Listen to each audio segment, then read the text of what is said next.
Fox Sports. We are Baltimore. We are Oakland.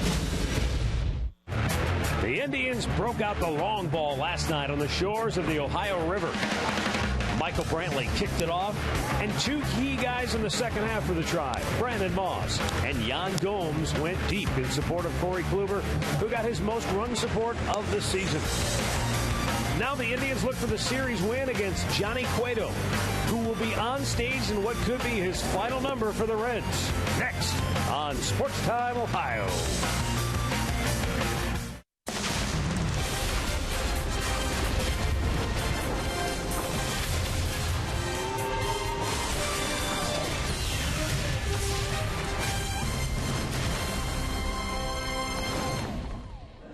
It's going to be another scorcher on the shores of the Ohio River. Great American Ballpark in Cincinnati. The Indians try to make it 2 out of 3 against the Cincinnati Reds at the corner of Nuxall and Bench.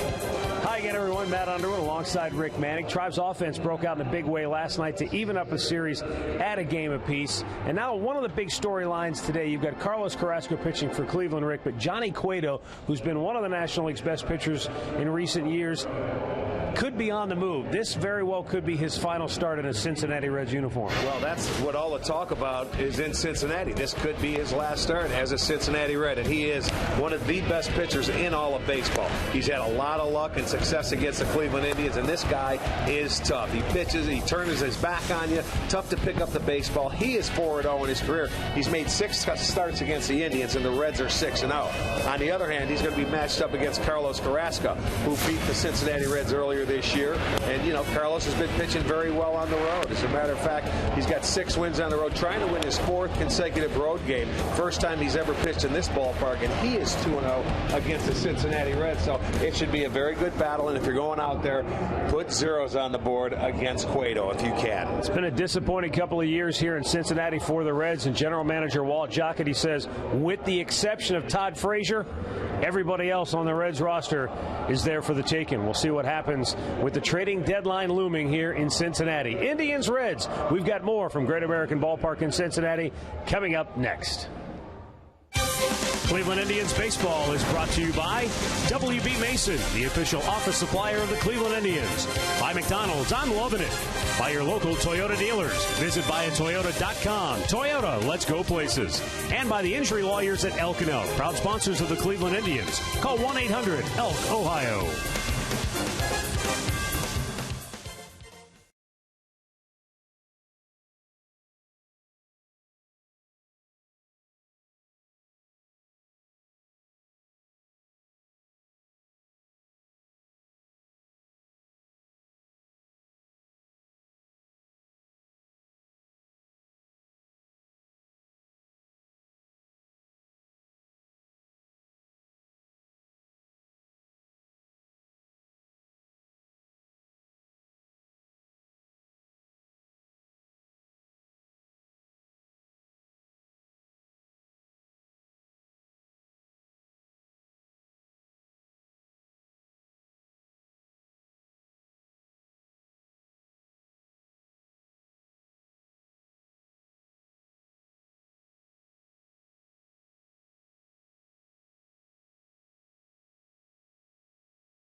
Will take 2 out of 3 from Cincinnati, a chance to move to within 3 games of the 500 mark. Tribe exploded last night with 9 runs offensively. Home run ball, big part of their attack. The 9 runs scored for Corey Kluber are more than they had scored in his previous 6 starts combined. So always a welcome sight to see offense. And as we go downstairs to Andre Knott, a welcome sight to see Carlos Santana swinging the bat, too. A welcome sight indeed. This is a welcome sight as well. That tells you how hot it is here today at the Great American Ballpark. Yes, Carlos, the big thing Terry Francona talked about, he swung the bat well going into the All-Star break, and now coming out, he's done the same thing. One of the things, talking to Ty Van Berkeley, they've worked on, though, is cutting down that big swing or that big step that he takes into his swing, but also driving the ball the other way. He's covering the whole plate a little bit better, and let's be honest, confidence is a big deal when it comes to Carlos Santana and Carlos Carrasco, as he's gotten done rubbing my head. He's got the confidence, and as Terry Francona told me earlier, he's the anchor in the middle of this lineup that they need to get going. And so far, so good here to start off the second half of the season for the Tribe. Well, it didn't take him long last night to get it started, but that's where Carlos should really concentrate on using the part of the field is the middle part of it. And then you get Brandon Moss that hits a 3-run homer. Gomes gets himself a home run. Excuse me, it was a 2-run homer for Moss, 3-run for Gomes. Those are the guys that have to drive in the runs if the Indians are going to win ball games. And that's what happens when you score 9 runs. You see the big boys in the middle part of the lineup. They either go deep or they drive in the runs, and that's what they're going to have to do. Well, let's be honest. Andre's going to need that towel to stay dry down there. No doubt. Keep it iced down. Carlos Carrasco. He's on the hill for the Tribe this afternoon, looking for his 11th win of the season. Indians have already won 4 out of 5 from Cincinnati. They own the rights to the Ohio Cup, but now it's time for a series win. Next.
We are just about ready for baseball here at Great American Ballpark in Cincinnati.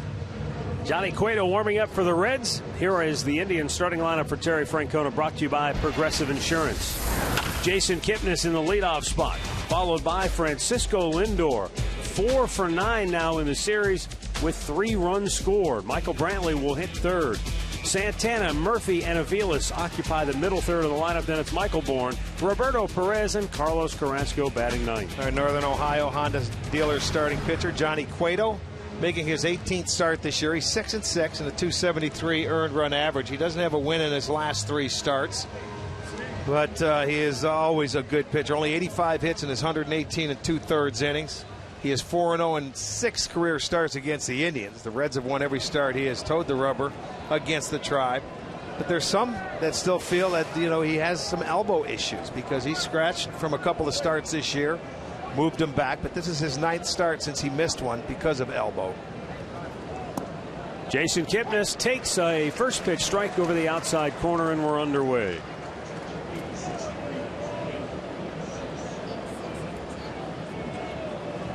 Next pitch fouled right back. It's quickly 0-2.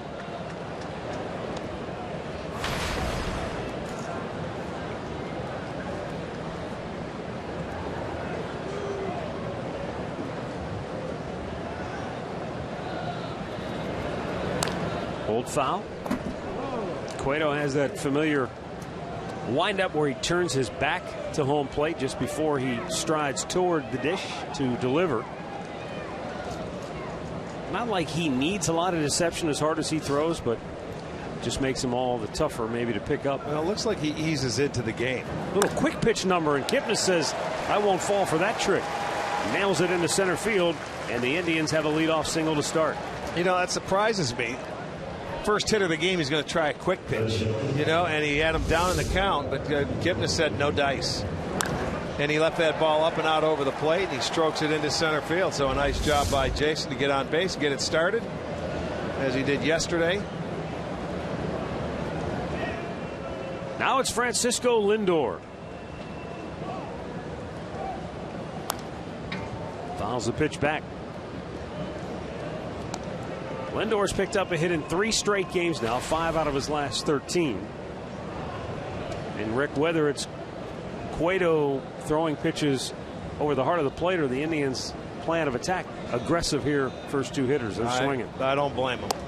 He has very good control. He's only walked 22 batters in his 119 innings, let's say. So, he's like facing a Kluber. All your good pitchers, they get ahead of you. He's got a number of ways he can put you away. So you want to get aggressive against him early. Lindor to center field. Hamilton on the move and makes the catch. Thrown away. Our great clip of the game from yesterday, Michael Brantley's 6th home run of the year came in the first inning. With 2 aboard, a 3-run homer to right field. And the Indians were off and running. One of 3 home runs hit by the Tribe yesterday. And what was really good to see for the Tribe, Rick, is that so many of their home runs this year have been solo shots. So to hit 3 multi-run homers all in one game. That's really encouraging. That's a beautiful sight. Well, you can do that in this ballpark. That's why we were talking Friday night. You're never out of a game here. Brantley bangs one into right field. Kipnis will go to third. Jay Bruce will toss it to the cutoff man. And Michael Brantley with another hit, his 4th in the series. Let's check out that Reds defense behind Cueto this afternoon. It is brought to you by Chrysler. It looks like this. Bird is in left, Hamilton in center. Bruce is over and right. De Jesus Jr. gets the start at third, Suarez at short. Phillips is at second, Votto at first, with Pena doing the catching. Carlos Torres, the rookie, has the plate this afternoon. Corey Blazer at first. The crew chief, Jeff Kellogg, at second. Brian Honora down at third. So Carlos Santana, 3 for 7 in the series with the 2 doubles. Steps in, chance to give the Indians an early lead. Pitch outside, ball 1. And interesting that Cueto started him off. Something off speed, might have been a changeup outside part of the plate. I haven't seen him throw a pitch over 90 yet. And we're into the 4th hitter of the ballgame. 88, 89's been tops. That was a changeup at 80. That one was 87 and it missed inside. That's the last thing Cincinnati wants to see or have to deal with is a potential arm issue with Cueto, because he is perhaps their most valuable asset in a trade commodity. There's the good changeup. 2-0 count. Hitters count, looking fastball, gives you the change. You watch the location of this pitch. Just an excellent spot. It just never gets there. And that's where the deception comes in. Not like anybody's going to have a tough time getting loose today. Pitch outside, 3-1. It is hot. It is humid. And it has been all weekend long. Our game time temperature today was only 86 degrees. That's got to be like 96. 97 degrees is what it feels like on the heat index with the humidity. There's no doubt about it. It's been, like you said, all weekend, and they have had storms and showers all weekend long. Windows Systems game time temperature 77% humidity. Now the good news is at this moment no wind, which would lead you to believe that that hopefully will keep the rain away. Caught the corner, says Carlos Torres. Santana not necessarily in agreement. And a full count. Let's take a look at it. Nissan pitch tracker right on the inside edge. That's not a bad pitch because the 2-0 pitch was away in a good spot. Then he comes inside there. Runner on first takes off. Santana hits one, but it doesn't leave the batter's box. So foul ball. Brantley will retreat to first.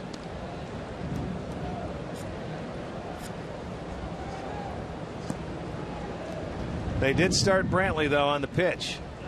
So you're hoping that Santana puts it in play. If not, you could have a strike him out, throw him out if he swings through it. Because here, when you run on 3-2, you don't necessarily try to steal a base. So Brantley dives back.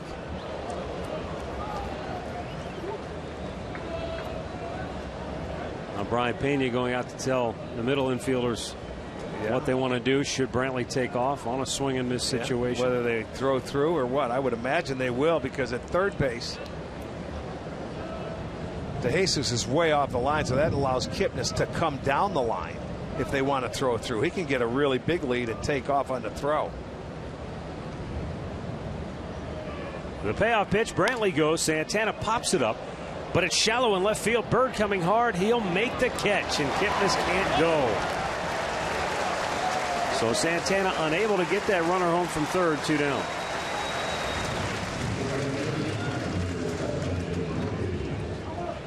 Keys to the game brought to you by Wayside Furniture. Manufacturer runs against Cueto. They were well on their way to doing that here in the first inning. And then for Carlos Carrasco, keep the ball down. This is a yard that yields a ton of home runs. He's had his issues with the long ball this year.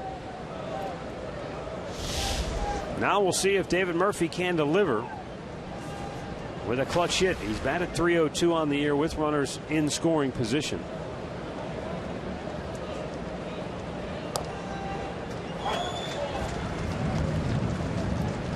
The other night, Rick, I don't know if it was a case of 4 days off, but it looked like Murphy in particular was very aggressive, maybe overly aggressive in the ball game.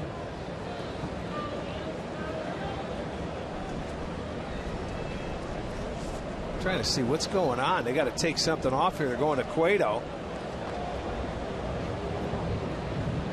What are they doing? That's the crew chief, Jeff Kellogg, telling him he's got to take something off. No, they may be calling it. The tarp's coming out. Oh, is that what they're doing? That's exactly what they're doing. Well, Jeff Kellogg, you're right. He's telling Cueto, you got to go in the dugout. So there must be something out here that we don't know that is coming here soon. Well, I see fans. They were looking at the radar all weekend long. Fans below are already headed for cover. Well, I would be too if I see him pulling the tarp. I don't see any rain falling at the moment, but I don't either. We've been hearing the thunder rumbling in the distance, and it must be right upon us. Well, it's been around all weekend long because of the heat. Doesn't it seem like it's been around us all year long period? Yeah, it has. It really has.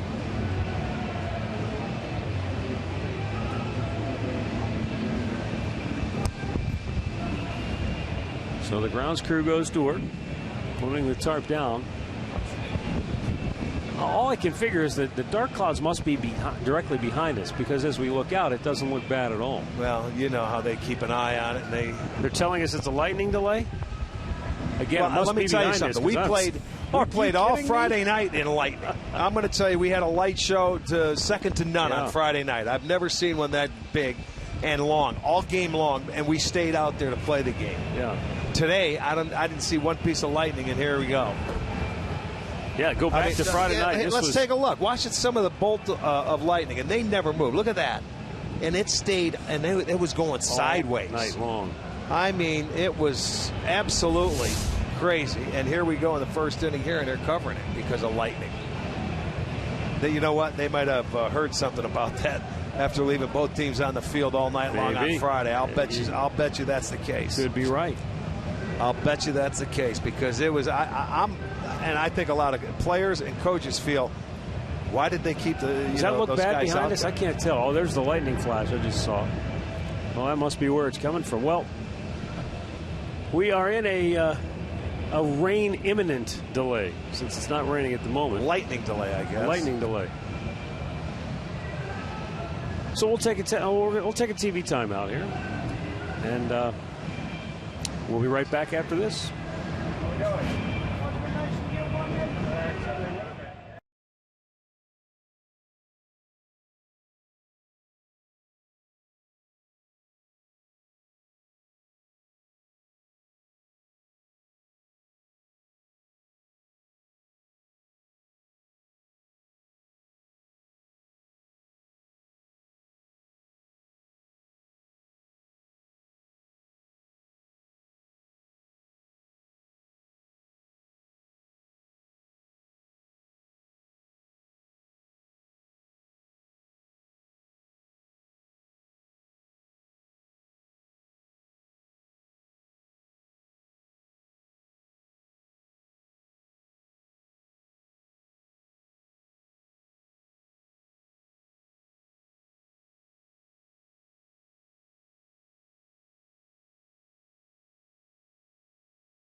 There's done a lot of work.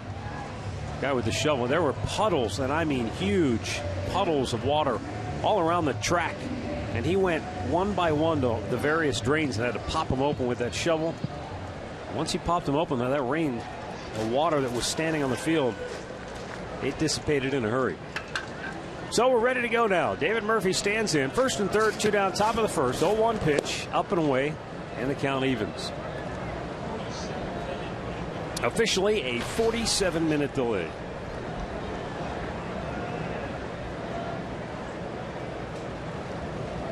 Murphy cuts and misses, and he's in the hole 1-2.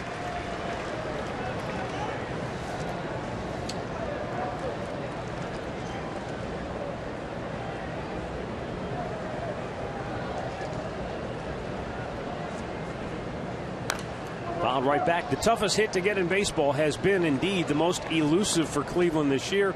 A 171 team average with runners in scoring position and 2 outs. Murphy in these situations has gone 4 for 19 on the year. And he strikes out to end the inning. No runs, 2 hits, 2 men left. The Reds are coming to bat when we come back.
And Price brought to you by Toyota. Brandon Phillips is the leadoff man, followed by Ivan DeJesus Jr. Joey Votto will hit third. Jay Bruce in the cleanup spot, followed by Brian Pena, then Marlon Byrd. Eugenio Suarez is seventh. The pitcher Johnny Cueto will bat eighth, and Billy Hamilton hits ninth. Carlos Carrasco is our Northern Ohio Honda dealer starting pitcher, making his 19th start. In his last start, he did not record a decision for the first time in his last 22 starts. It was a 5-4 loss to the Oakland A's. He had the no decision. This will be his first start in this ballpark. He beat the Reds earlier in Cleveland this year. He's 1-0 this year, 2-0 in his career. This will be start number 3 for Carlos.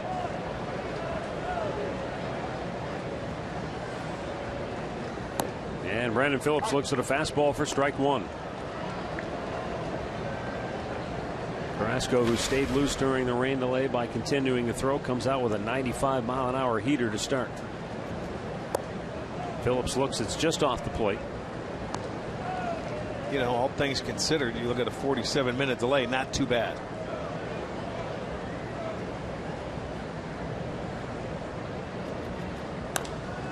Off the end of the bat, shallow center. Bourne is in, and he is not going to make the catch. Wow. Phillips reaches on what will be, I'm sure, scored a bloop single. Well, it is. It's going to be a base hit. That's a tweener right here. You were thinking it was going to be Bourne because it was high enough. Kipnis goes out, and his back is to the infield, and it's just one of those plays where nobody could probably call for it. And Borney would have had to dive even if he had a chance, so he couldn't call for it in time to get Kipnis out of the way, and Kipnis was breaking hard, so a tweener for a base hit for Phillips.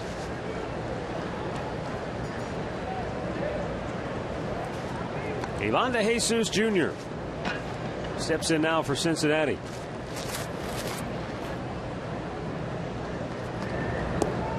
Takes a strike. Had a plate appearance last night and walked his only time up.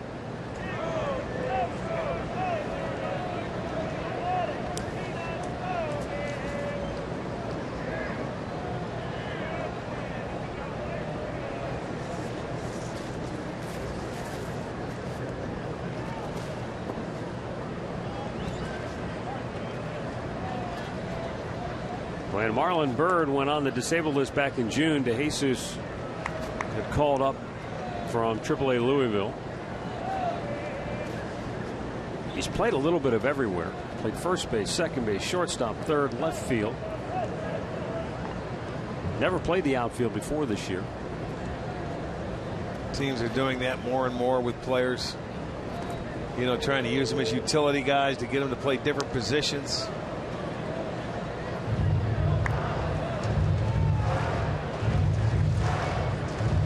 Funny how you think of his dad. Played against his dad. He was a shortstop all the way. He was a shortstop, came up in the Dodgers organization, played with the Phillies, the Cubs. He's been all over. Was a solid, a very good shortstop. Good big league ball player.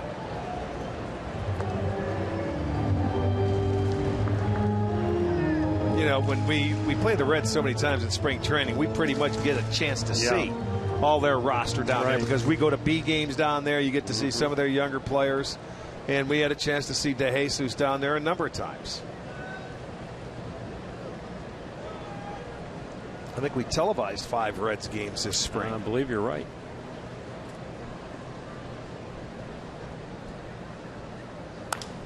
Line to right, foul.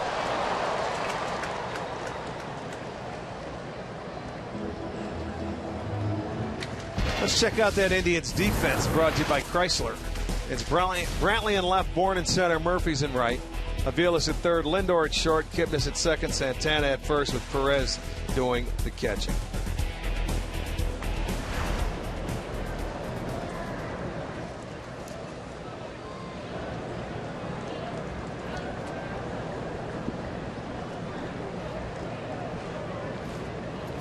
Carrasco's 1-2 offering is swung out and missed. He ate him up with a fastball in on his hands. Very good pitch. No swinging room.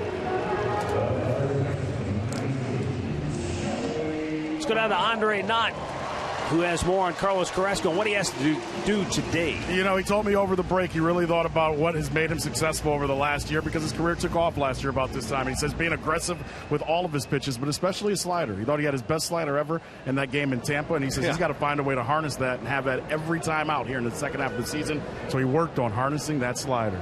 Boy, he had that slider right from the first time he threw it in Tampa. We could tell from up in the booth he was locked in. You know, and sometimes when you have a game like he had, everything was working for him that night. 8 2/3 innings, no hit baseball before he gave up the hit. It looked like the very next start took a lot of steam out of him. He wasn't the same guy. Then in his last start, he received a no decision, the first time in 22 consecutive starts. Votto takes it's 1-1.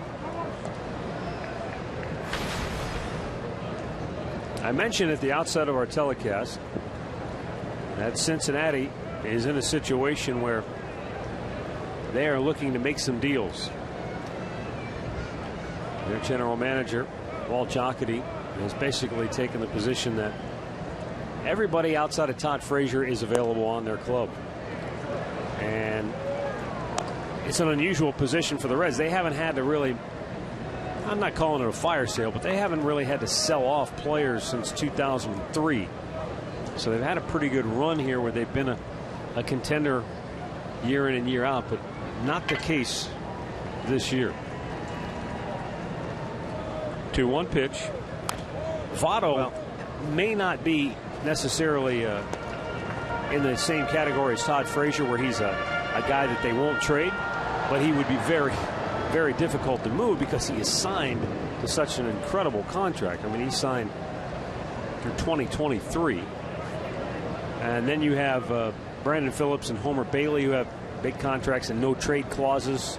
So it would be tough, difficult to move them. Well, Walt Jocketty has been a guy, you know, being with the Cardinals for a number of years, he was always getting players, never having to trade them.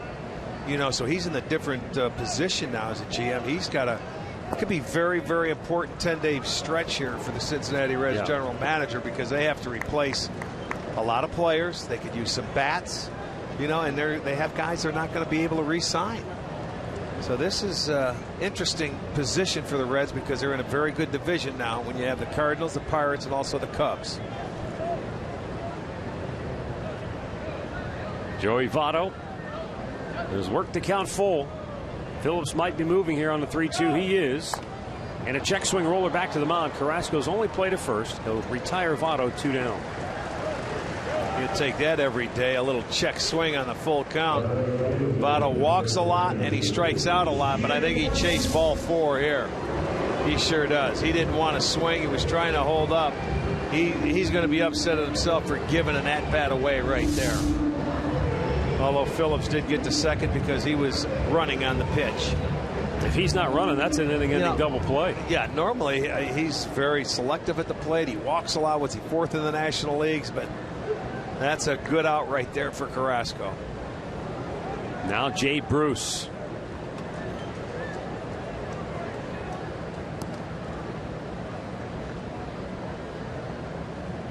And here's the other thing too, Rick. When you talk about trading players for prospects, when you're talking about proven players and you're dealing for prospects in return, which you would assume that's what Cincinnati would be doing. Right. You never know with prospects what you're getting. Right. You're rolling the dice. Jay Bruce was once the #1 prospect. He was the guy. He's been a nice player, but he hasn't been that kind of an impact player. You just never know. And then there are guys, at least Jay Bruce has made it. He's been a productive player. There are guys who have been top-notch prospects that don't ever even make it. Yeah. Well, that's the chance you have to take, but they also know that they're not going to have a chance to sign some of these guys, so you have to get something for them. You know, unless they want to hold on to them and get a draft pick. Swung out and missed. Carlos Carrasco strikes out a pair here in the first. No score after 1 in Cincinnati.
Live Indians baseball is back in 2015 with the MLB.com at-bat on your smartphone or tablet. You can stay connected with live radio broadcasts, stats, breaking news, and more. Download MLB.com at bat, the #1 app for live baseball.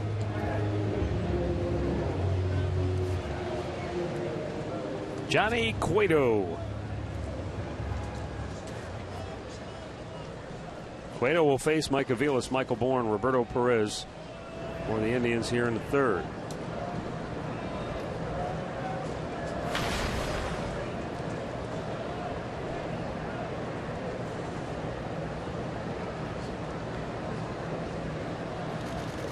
Now there has been a lot of talk and speculation here in Cincinnati about what Johnny Cueto could net Cincinnati in a trade.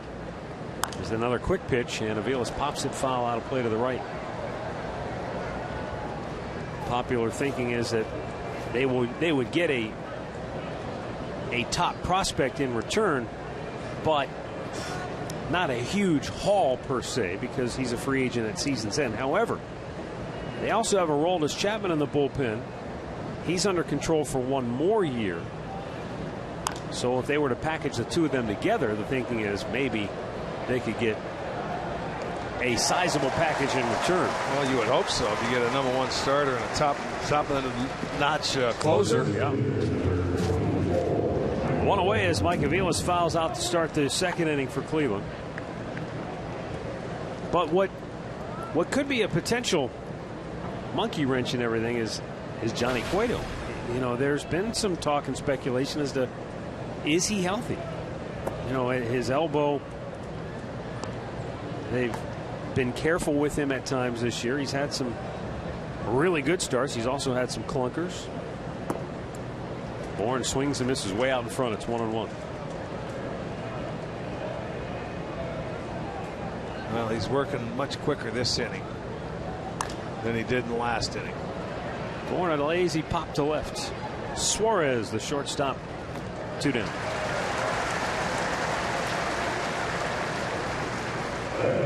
Time to take a look at our player profile, brought to you by Levin Furniture. Johnny Cueto made his major league debut back in 08.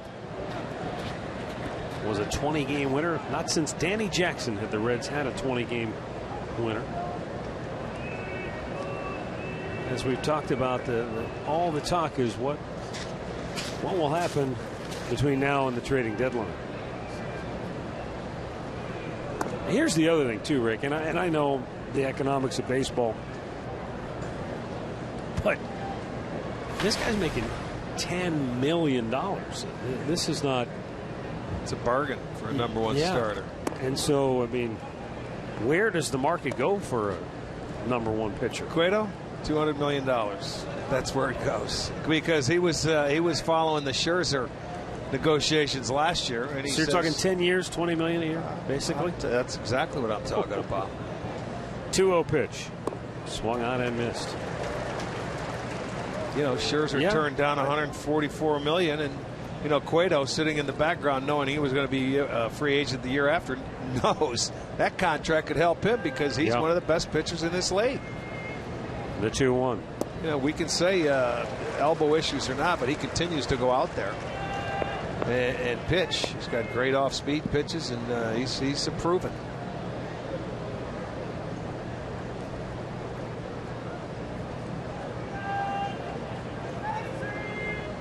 Now the 2-2 to Perez. He's gone to that quick pitch quite a bit. A couple of times. He's not giving you the big back turn. Well, he did it to the first time. The first hitter, Kipnis, today, and Jason got a base hit. He did it to Aviles a couple of pitches here to lead off the inning. Almost like he's abandoned the back turn. He ends up walking Perez. Might be something to monitor. Well, got the pitcher on deck, but still you want to get that 8th hitter out if you can. You'd like to have the pitcher leading off. Right. Carrasco's first at bat this year. He's 0 for 7 in his career as a hitter.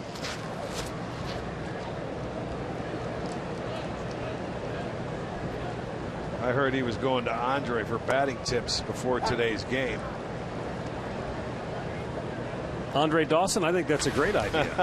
The Hawk was a heck of a hitter. Andre the Giant. I'd go to the Hawk too. What'd you tell him, Andre? Well, I can tell you this: he had blisters all over his left hand before we went into the All-Star break. I told him, May want to lay off that and just go up there and watch the pitches. But he says he wants to out-hit Kluber. It was his whole thing. Well, there's always, competition going on. Tell him not Kluber because he's got to do it with Bauer because Bauer has the hit. The 0-2. Look at Carrasco punches one to right field. It's going to drop for a base hit. His first career hit, maybe. He's got to beat it out, and he does. Jay Bruce tried to throw him out at first base, and Carrasco looks back at him saying, come on, man. Shades of Mike Redmond. Now look at, you got to get him the baseball because that baseball is his first major league hit, and it's in the Cincinnati dugout now that will be sent over to the Indians. I see it. I got my eye on it. It's set aside.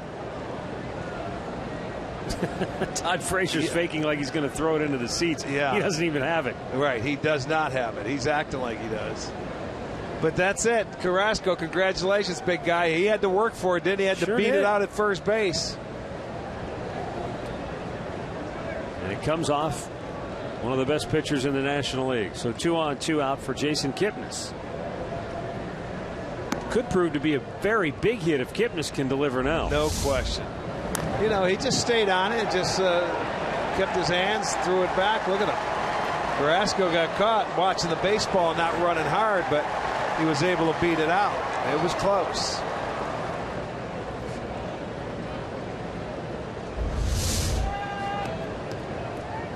I'll tell you what, Indians pitchers have held their own in interleague play this year. We're not doing anything. They certainly have.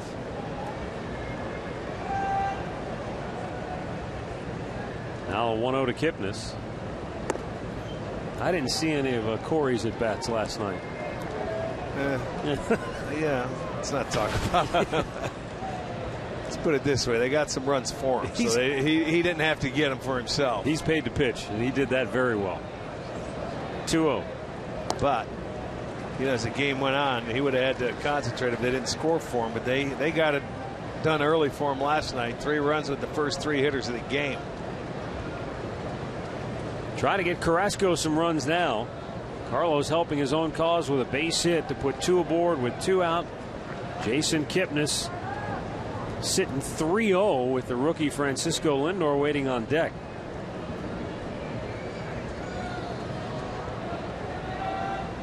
Up high, ball 4.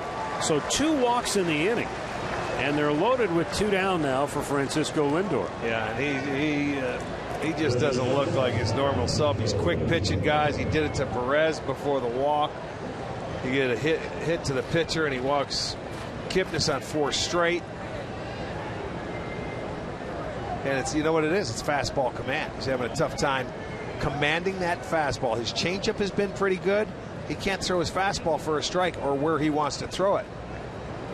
Lindor flied to center in the first. That's high. And out goes Brian Pena. See, he tried a slider that time, I think. He's all over the place.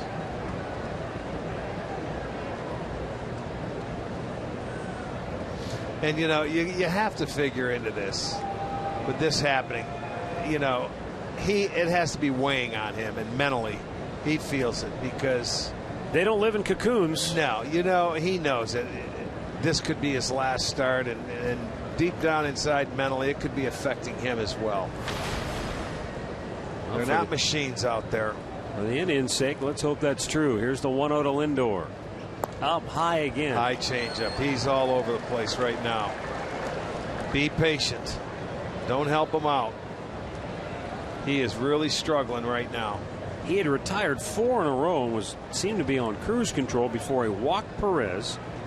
And a little base hit by Carrasco, then a walk on 4 pitches to Kipnis. Now he's 3-0 to Lindor. I'd go to the full windup if I was him. He hasn't been close. No, he has not.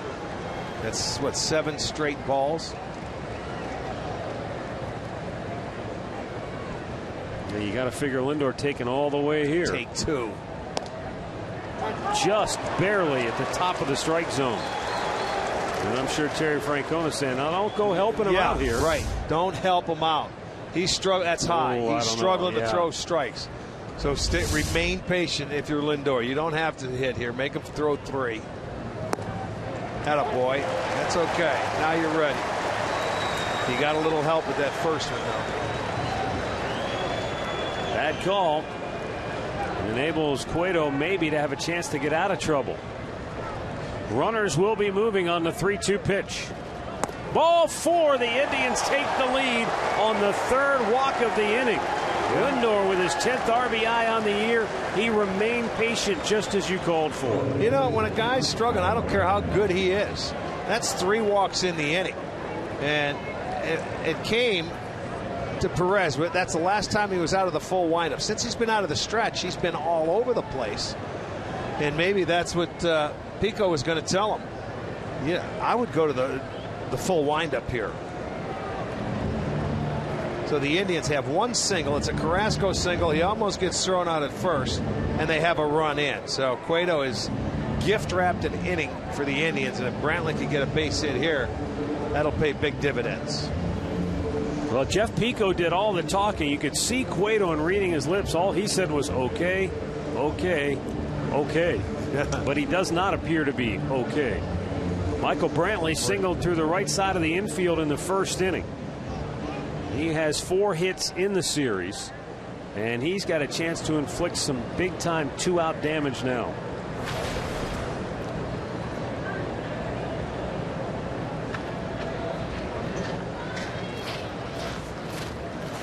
He goes back to that full windup, turns, and Brantley turned on it, but rips it foul. Let's go down to Andre for more on Cueto. And, you know, his last time out wasn't that good against Miami. No, it was terrible. He gave him 5 runs in 5 innings. Then he went inside the clubhouse and was throwing coolers all over the place. And somebody asked him about the trade rumors, and he says, look, it's all in God's hands. He goes, as long as I have my Reds uniform on, I'm going to play my best. But it's obviously weighing on him, guys. I can believe it. 1-1 to count on Brantley.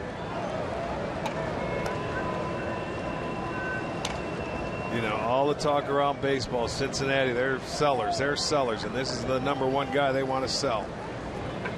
The 1-1. Quick pitch on the changeup. That has not worked for him. It's not been effective. And look at how visibly frustrated he is. Well, because he's not, following through. There's something he's doing that he can't get over that front leg to get it down. Everything's up in the strike zone. And he's having a clubhouse meeting with himself right now. Pena's out in front of the plate. He's give me a new ball. It doesn't feel talking right. to Cueto. Now he wants a new baseball. He's got enough rosin on his hand to last him a week. That's what we used to call the puff ball with Gaylord Perry when he pitched. He used more rosin, and you can see the smoke coming out of it. Brantley awaiting the 2-1 offering from Cueto. A little squib job to third is going to get him out of it. Indians leave them loaded. They do get a run home on the bases loaded walk to Lindor. 1-0 Tribe, middle of the second.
Rick, I've never seen that many players go to a starting pitcher during a game in between innings, but everybody's over there with a word of encouragement or something to say to Cueto. Yeah. Meantime, Brian Pena going to lead off for Cincinnati here in the bottom of the second inning. Then Marlon Byrd, who you see there. Bird's the on-deck hitter. And Eugenio Suarez is due up third.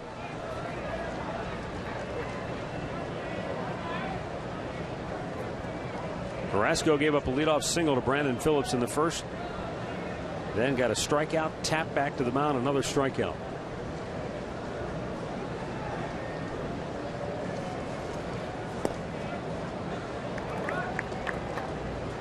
Brian Pena, another guy who they claim could be trade bait.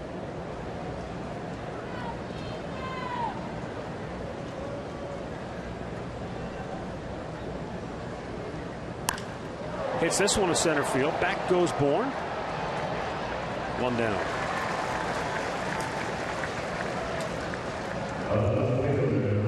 Well, enjoy Sugardale Dollar Dogs, $2 beer pregame, and a fireworks presented by Wayside Furniture on Friday, July 21st. 4th, we will come back home, play the White Sox. Go to Indians.com for your tickets.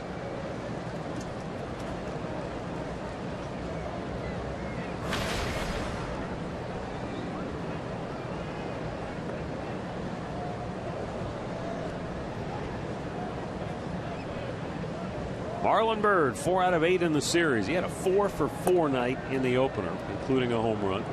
Triple shy of the cycle.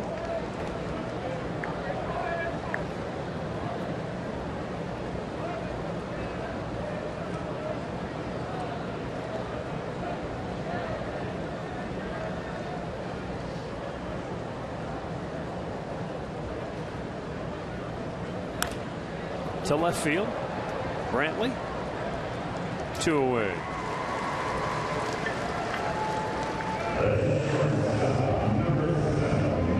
Injury report brought to you by the injury lawyers at Elk and Elk. What do you know? They did put D. Gordon on the DL. Yes, they did. Asdrubal Cabrera with the hamstring injury, and Miguel Montero for the Cubs down as well. Yeah, they called Schwarber back up in Chicago, which I think a lot of fans are happy about.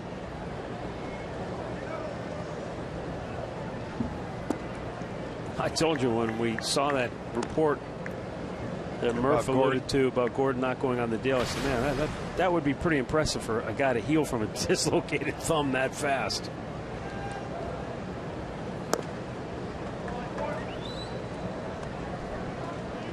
Two the count on Suarez. He is 1 for 7 in the series. Bullseye from Carrasco. It's 2-1.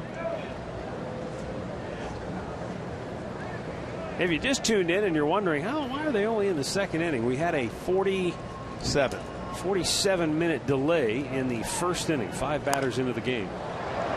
Fly ball to left. Back goes Brantley. This ball's carrying, and Brantley's going to watch it leave. Eugenio Suarez with a 2-out solo home run.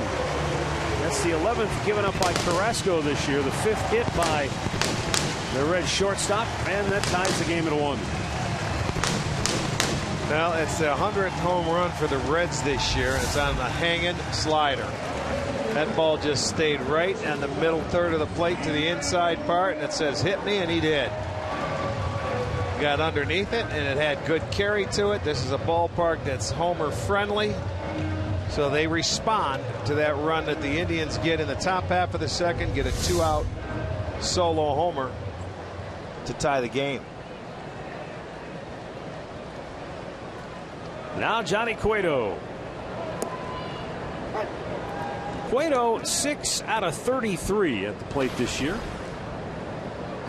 No extra base hits, but he handles himself okay. All that hair he has, he barely fits a helmet on his head though. Stayed out in front of the plate. It's a fair ball. Cueto's out. The inning is over. Suarez with a solo homer with 2 outs puts Cincinnati on the board, and we are tied at 1 after 2.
Tweet your strongest fan photo. Use the hashtag STODataStrongFan, and you just might see yourself in an upcoming telecast brought to you by T-Mobile.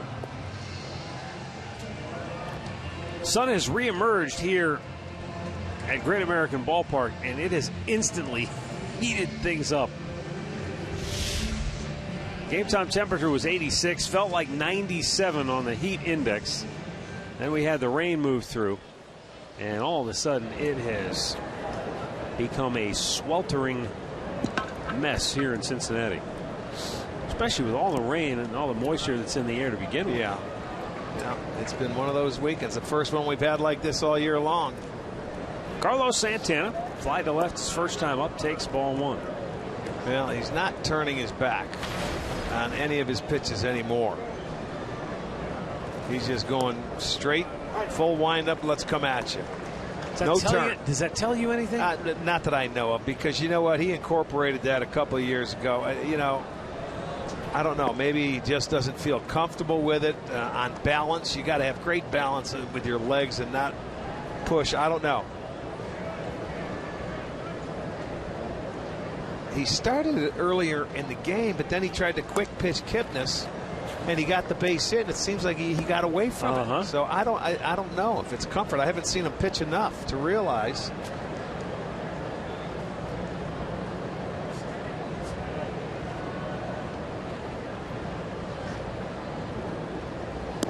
Upstairs. And he's been upstairs all day long, man. So to me, that's sort of rushing your delivery. You're not staying over that back foot and coming. He's just not getting the ball down.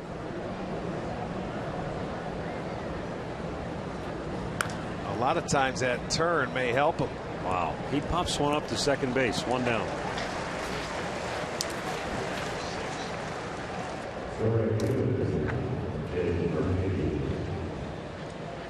That's going to bring up David Murphy, who struck out his first time up.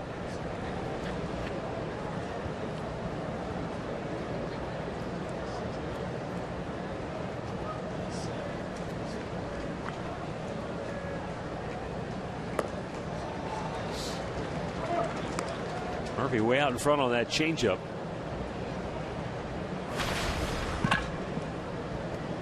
There's a turn. Now he's turning.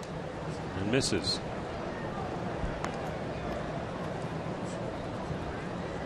I don't know, Matt. It's hard to figure out.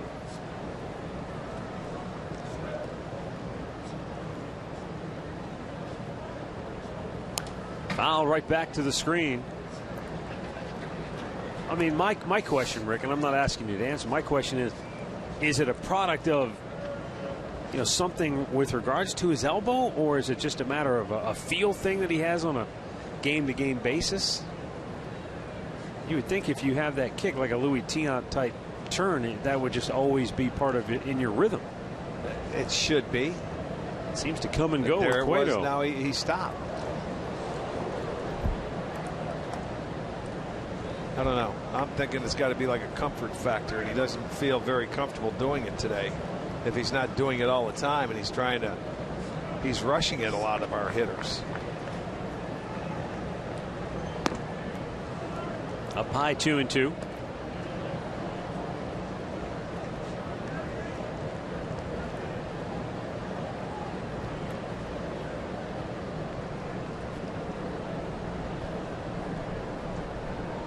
I think he's still searching for something to feel comfortable with. Yeah, I think you're right. You know what I'm saying? He's fighting himself. He doesn't know what way to go. The 2-2.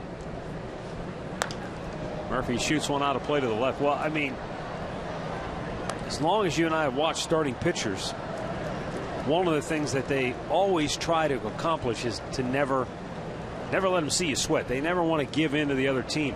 But last inning, when the Indians drew 3 walks, forced a run, he was visibly frustrated, upset, talking to himself openly out there on the mound.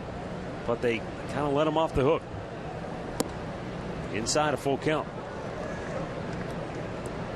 But he continues to really fight himself more than anything else here this afternoon.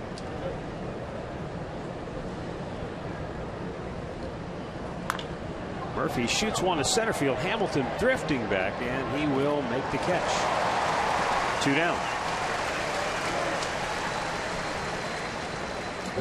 Well, pregame with $2 Budweiser, Bud Light, and Miller Lite cans in the right field district on July 24th. The Indians will host the White Sox. You can get a 12-ounce can for $2 from 5 to 7. Then stay for the fireworks after the ball game. Tickets going quickly. Get them at Indians.com. Mike Aviles fouled out in the second inning. Over to first base. Takes low, ball 1. I mean, the way he's throwing today, he really, as a hitter, I think you have to go up there and thinking patience. Now, early in the game, first inning, I understood the aggressive attack style approach, but since then, you've almost got to sit back and say, yep, I have to let him throw a strike first. Yeah, make him get in the strike zone. He's upstairs. He's battling his mechanics. Yes, it changed from the first inning, and it should. Aviles takes a 2-0 pitch and pops it to left. Bird over and makes the grab. Indians go 1-2-3. We go to the bottom of the third, tied at 1.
Later in the game for Miller Time, brought to you by Miller Lite. Heading to the bottom of the third here at Great American Ballpark. And for the Reds, their number 9 hitter, Billy Hamilton, to lead it off. And the top of the order, Brandon Phillips and Ivan DeJesus. Hamilton, the speedster, has been held to just 1 for 7 in the series. And that one was obviously an infield hit.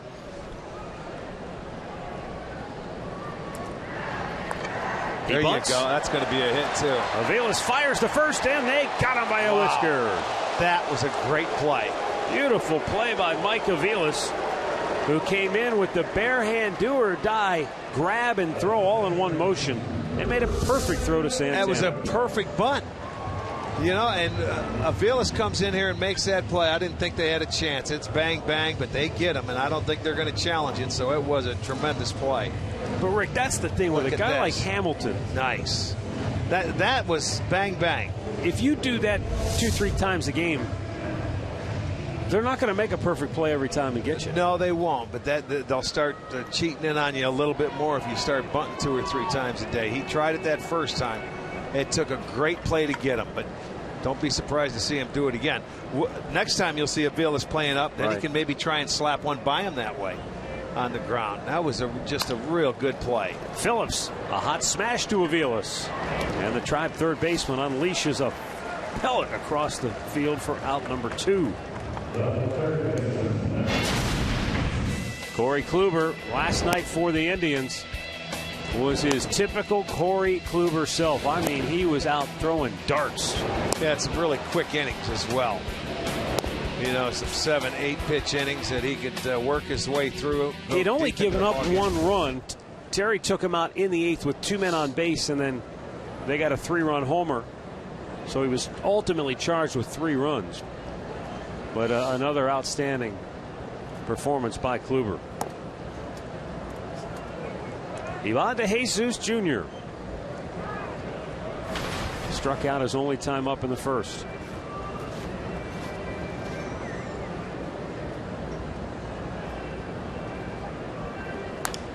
Out of play to the right.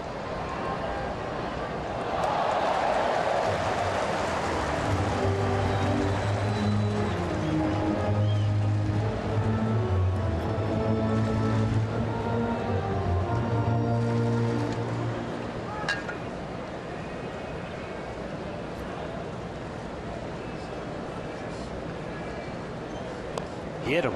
Came up and in with a fastball. And a 2-out base runner for Cincinnati.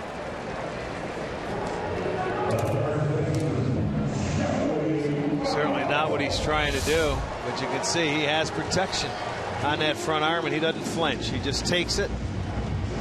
Yeah, look at the pad. He'll take it off. It doesn't hurt him. That's certainly not what Carrasco was trying to do. He wanted to get out of that inning quickly. Joey Votto was retired on a check swing bouncer back to the mound on a 3-2 pitch his first time up. Inside, ball 1.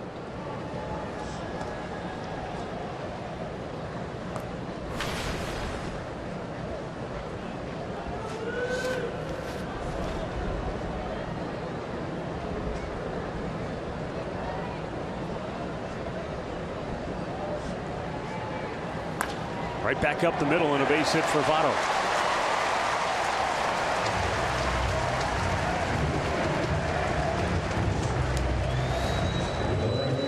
Time for a Mazda game break. Here's Al Pawlowski.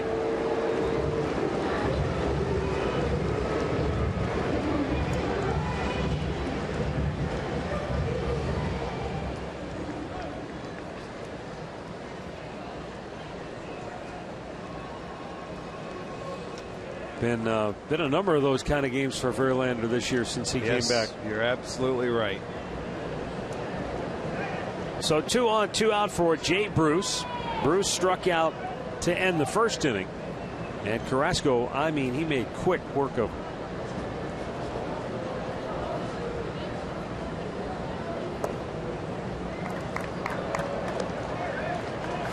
This time he misses down low, ball 1.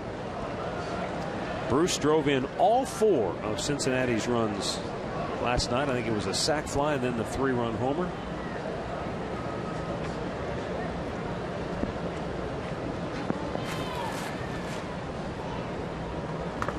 Swung out and missed, 1-1. Well, that's when they did the damage last inning. They had 2 outs. Suarez hit a hanging breaking ball. He got the first 2 outs in this inning. He hits De Jesus. Votto gets a single.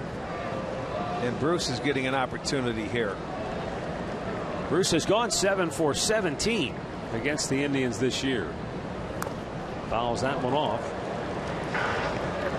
And the count is 1-2.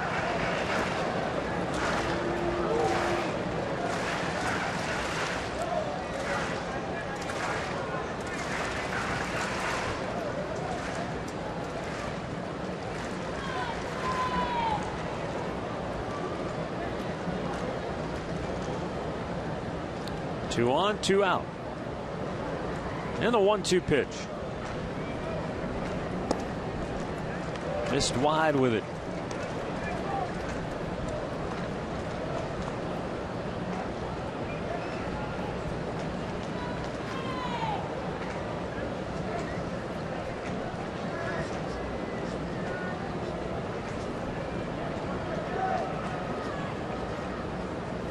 And the 2-2.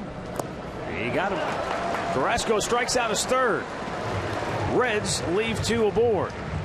And after 3 innings of play, we are tied at 1 in Cincinnati.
Bus was en route to Cincinnati today. They brought down 50 social media followers. I don't believe that's them, but they're out there in section 103 here this afternoon, just above where sliders are roaming around. What is he trying to do?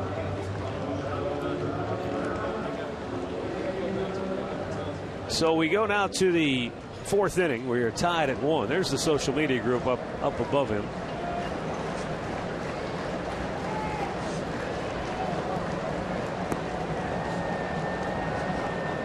Our Kia in the driver's seat featuring Michael Bourne here today. Bourne has had a history against Johnny Cueto. Yeah, he's had as many hits as the rest of the team against Cueto. First time up, he popped one up on the infield, though. Now he's trying to bunt, and it's foul.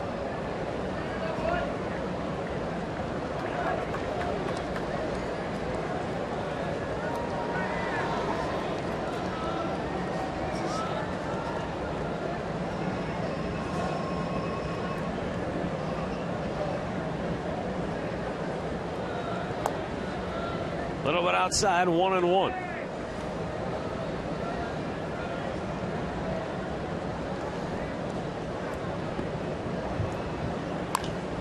And he muscles it right back up the middle. Number 10. Tribe gets their leadoff man aboard for the second time today.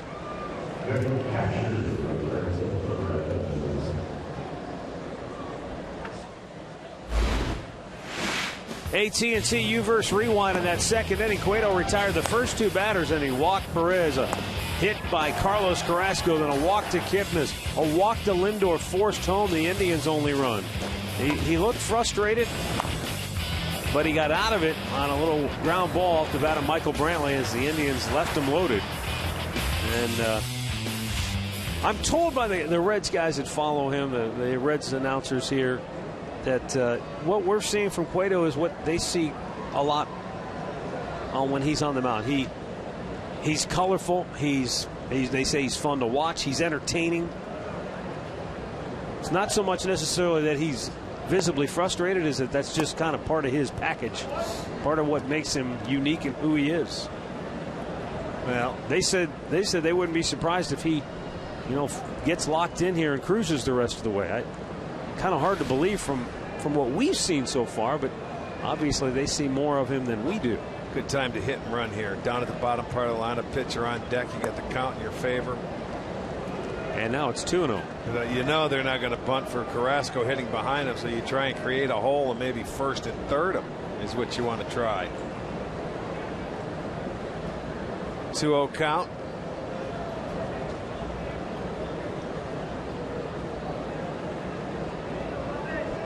Remember, he walked Perez his last time up. That's what started his trouble in that second inning. It's 3-0 again.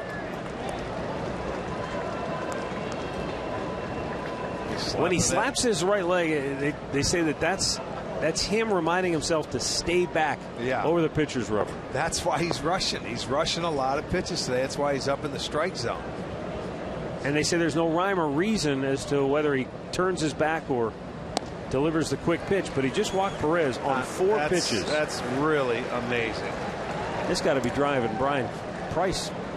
It's driving Cueto crazy because he can't figure it out. Normally, when you're as good as he is, you make an adjustment throughout the course of the game. Right now, he can't make that adjustment. He doesn't know whether to turn, whether to, sort of quick pitch it or come naturally. He's just struggling to throw strikes. But the Indians still, they have 4 hits, but they have 4 walks, so they've had their share of base runners. You have to take advantage of this guy. Carrasco obviously bunting here. Yeah, with nobody out, he'll be squaring around. Make the third baseman field it if you can, Carlos. Well done. Help your own cause, big man. There you go. Nicely done. Bourne to third, Perez to second, 1 away. He made it look easy, didn't he? Sacrifice. Made Sure it did. look easy. Our Yellowwood bringing the lumber back in that second inning. Carlos Carrasco's first career hit. He had been 0 for 7 in the big leagues up to that point, and then Jay Bruce made him hustle to beat it out. Yeah, he had to kick it back in gear. He got caught watching it. He got it, though. Good for him.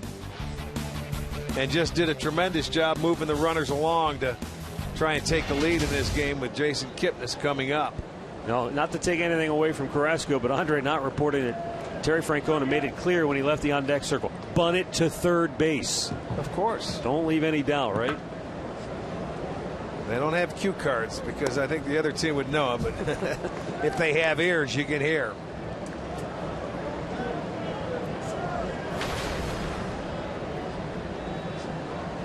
Well, Jason Kipnis has singled and he has walked today. And it's 2-0.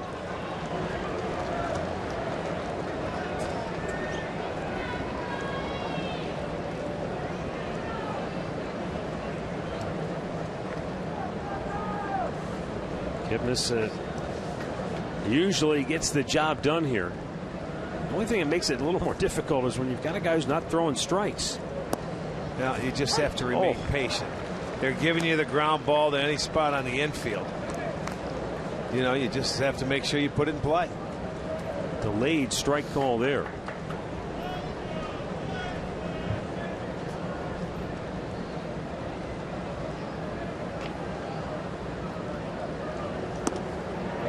2-2. That'll leave it up. He reached back, got 94 on that fastball, but we haven't seen many of those in the strike zone today.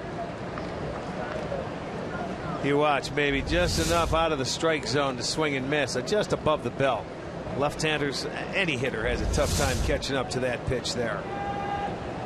Cueto has already walked a season-high 4 in the game. And now he's run the count full on Kipnis.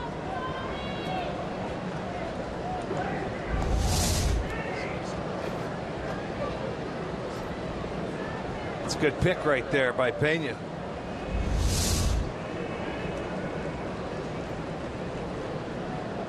This is also one of those games where it's got to be a little disconcerting for the defense. Yeah, it's tough to play. You're right. A lot of pitches. Well, you don't know where it's going. In the zone, out of the zone, you get on your heels. Number 80 right here. Ball 4. He's walked Kipnis again, and now 5 walks in the game. He walked 5 batters the entire first month of the season. Now he's been struggling all. Now here comes the manager, not the pitching coach. Right, he's going to deliver his own message. I don't believe anybody's warming in the Cincinnati bullpen. Do not see anybody. But this is the second time today that he has really struggled to just command the baseball in the strike zone, period. Right now he's asking, are you all right? Now he's going to tell him what he wants to do. Let's go. He has given the Indians opportunity, but they haven't been able to cash in yet. 5 walks, 4 hits, 9 base runners. We're in the top of the 4th. They've already left 5 stranded in the first 3 innings. They have bases loaded again. Well, again, this is what makes you wonder whether it's the external pressure that has had an effect on Cueto. He walked 3 batters in his first 3 starts of this month, and then comes out and he's put 5 on base today. But the Indians haven't taken advantage to this point. Yeah, you've got to get a guy when he's struggling. Lindor drove in the Indians' only run with a bases-loaded walk in the second. Showed good patience in that at-bat. Pops it up on the infield. 2 down. There's the youth right there helping him out in a situation, swinging at a bad pitch up in the zone. Not remaining patient, get over anxious. Watch this, they want to go in, but it's up. Frustrating.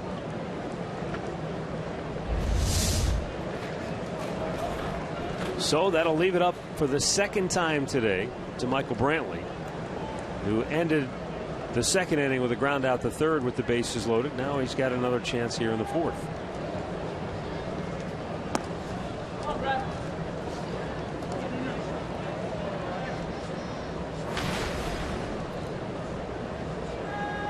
As if the Indians' numbers with runners in scoring position aren't tough enough. With the bases loaded, just a 154 team average.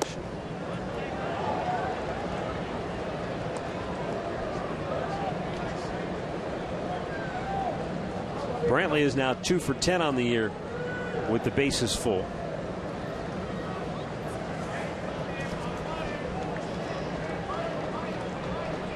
It's been a mystery to Francona all year long.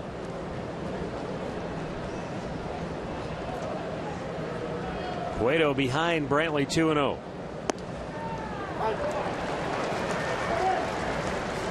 That was maybe right at the top of the strike zone. 2-1.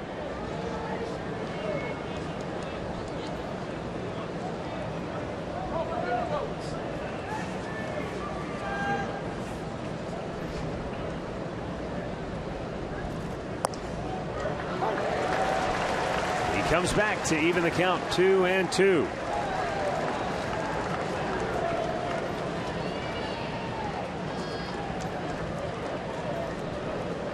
Brantley has been the Indians' best run producer this year, a team leading 49 runs batted in.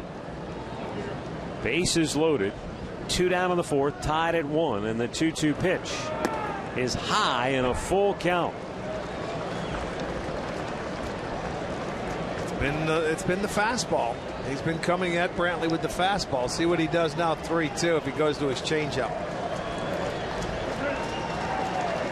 The Indians have the right guy in the right spot. Brantley doesn't go out of the zone. And everybody gets a head start on this 3-2 pitch. Ball 4. For the second time today, Johnny Cueto has walked in a run. Brantley with RBI number 50 on the year. Well, that goes to show you the Lindor at bat.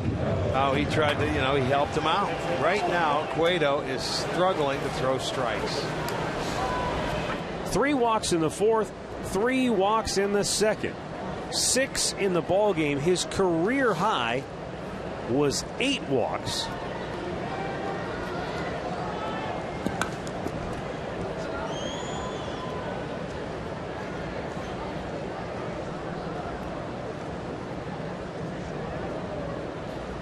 Santana looks at ball 1.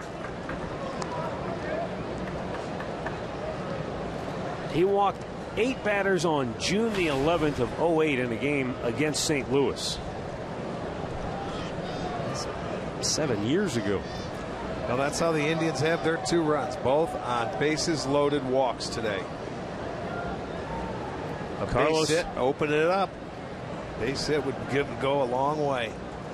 Santana 0 for 2. He's popped up twice.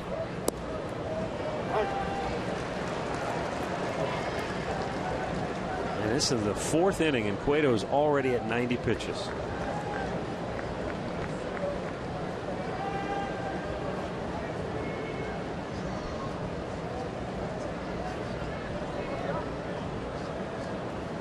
Upstairs with it, 2-1.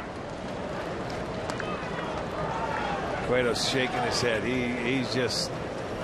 Well, this is the last, like I said earlier, this is the last thing the Reds wanted to see. It started back in May when they came to Cleveland, and he had to miss a start against the Indians because of the sore right elbow. And I think the Reds have probably been sitting on pins and needles ever since, hoping that he doesn't have any kind of a serious injury.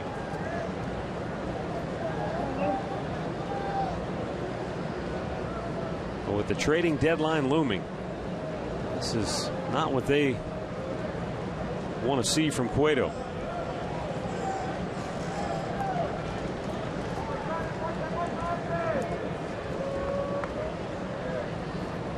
And 2-1 the count.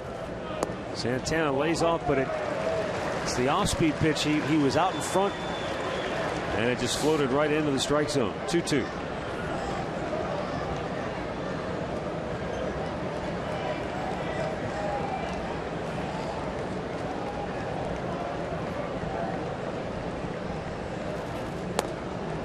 Fastball up and away, full count. You almost got.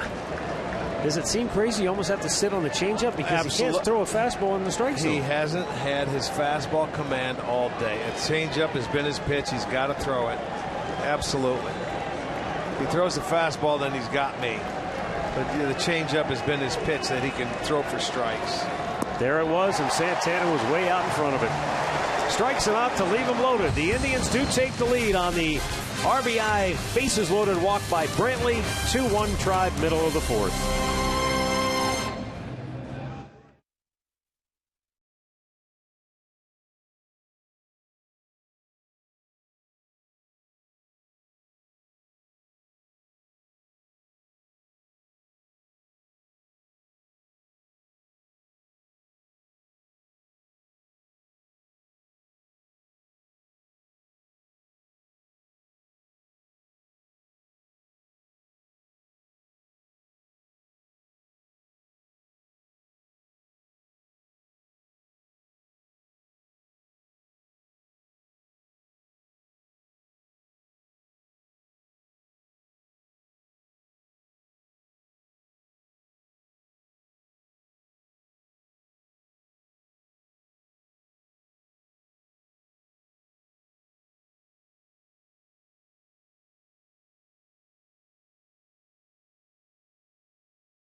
that you played with, against, the coaches.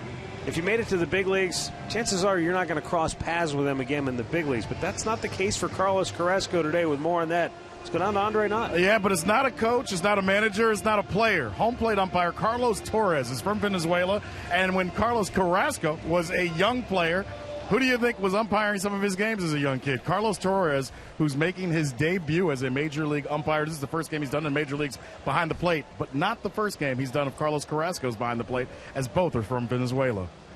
That's pretty neat. I don't know if that's ever happened before. Can't imagine.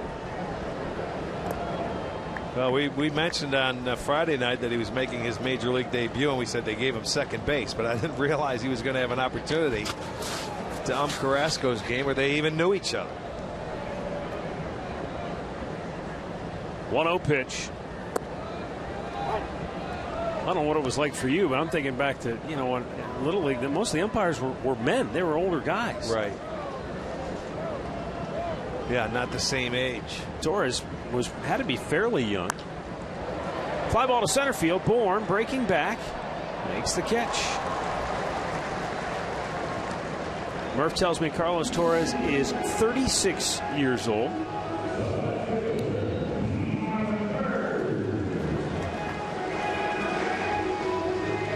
So what is it, about 10 years older than Carlos? 9. Yeah, 8 or 9. Yeah. I think Carlos is 27, 28. Carlos is 28. So 8 years. Yeah. So he was older back then. 8 years is a lot. When you're 12 years old and somebody's 20? Yeah. Hey, old man. Well, that's what I was going to say. It's like me and you. Times 2. Here's a swing and a miss by Marlon Byrd, who flied to left his first time up. You could have been an umpire in my Little League games. I sure could have. I would have threw you out. You would have lasted. You are out of here. The 0-1. Fouled off the mask of Perez. Hey, I want to send out a special hello to Monty Greaser, who just turned 100. She lives in Marblehead. She watches every Indians game, a huge Indians fan. So, Monty, hello. Everybody up on Marblehead gets a shout out today then. Yes, indeed. Everybody up in Marblehead, they're in the water today. Or they're anything like this. Or they're chilling at Camp Running Muck. Swing and a miss. Bird goes fishing. Fourth strikeout for Carrasco, and there are 2 down here in the 4th inning. Let's make this our Circle K strikeout of the day. A nice slider down out of the strike zone. Went for a ball. Even when Carrasco looked down, I don't think he liked his landing foot. Yeah. But he got a little help with Bird chasing that ball out of the zone. Strikeout number 4, out number 2 here in the 4th for Carlos. Well, he had a chance for a 1-2-3 inning in the 2nd inning, and Suarez hit a home run off him. He had a chance for a 1-2-3 inning in the 3rd, and he hit to Jesus. Right.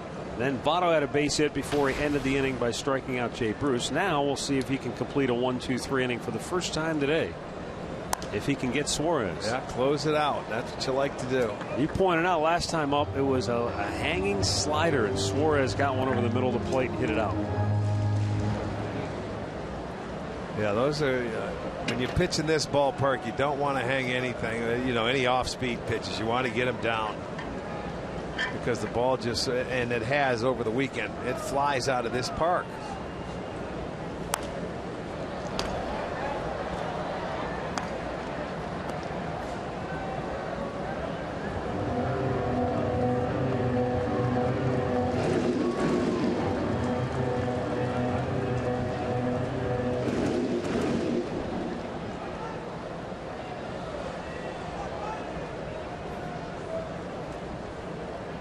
With 2 down, the 0-2 pitch. Swing and a miss. He struck him out. Number 5 for Carrasco, and for the first time today, the Reds are retired 1-2-3. 2-1 Cleveland, middle of the 4th.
Toyota dealers. By the Cleveland Clinic. Call for an appointment today.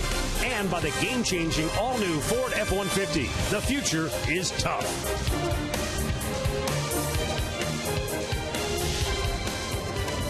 Well, Johnny Cueto today went 4 innings and made 94 pitches. So his day over early. Gave up 2 runs, 4 hits, walked a season-high 6.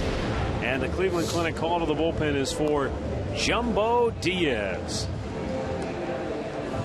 Well, the Indians had opportunities against Cueto. They left 8 men stranded through the first 4 innings. And he had a 1-2-3 third inning, if you remember, all fly ball outs. 1 to short, 1 to center, 1 to left. Diaz just came off, or just came up from Louisville after the All-Star break. He was on the opening day roster, but bombed. He had a 6.65 ERA in his first 25 appearances before they sent him back on June the 7th. But appeared to turn things around if you can look at what he did at AAA. Often those numbers don't translate, though. No, not coming back up. And he's been a journeyman for a while, so it's got to be for a reason. Consistency hasn't been there. He's been around forever. Pitched an inning last night, gave up 2 hits. David Murphy goes after the first pitch and a weak ground ball to second base, 1 away. Let's take a look at our in-game recap brought to you by your Toyota dealers. Indians have 2 bases loaded walks. That has forced in both of their runs. Cincinnati got a solo home run from Eugenio Suarez. And it's 2-1 Cleveland here in the 5th.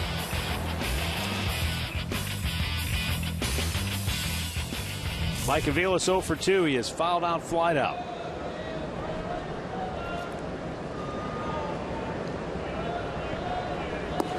Low one away. And you talk about Diaz as far as his career. He's signed by the Dodgers, non-drafted free agent, back in 2001. And then signed to the Rangers in 2008, the Orioles in 2010, the Pirates in 11, and then the Reds here in 12 and 13. And still only has 100 days in the big leagues. And you go back for almost 14 years.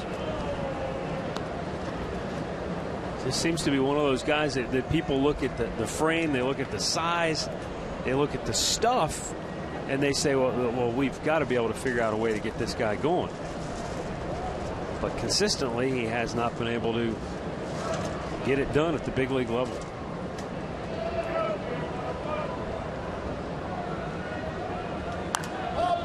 High pop, shallow right. In comes Bruce and makes the catch. 2 down.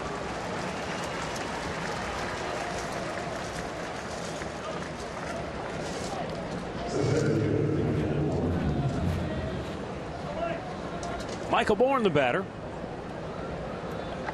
Bourne singled and scored the go-ahead run for the Tribe in the 4th.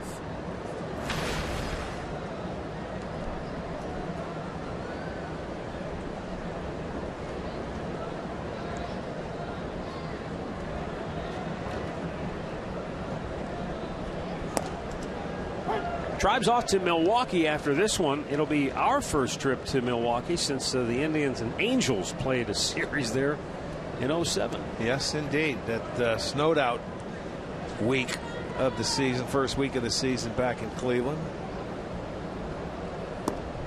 In there for a strike quickly. 0-2 on Bourne.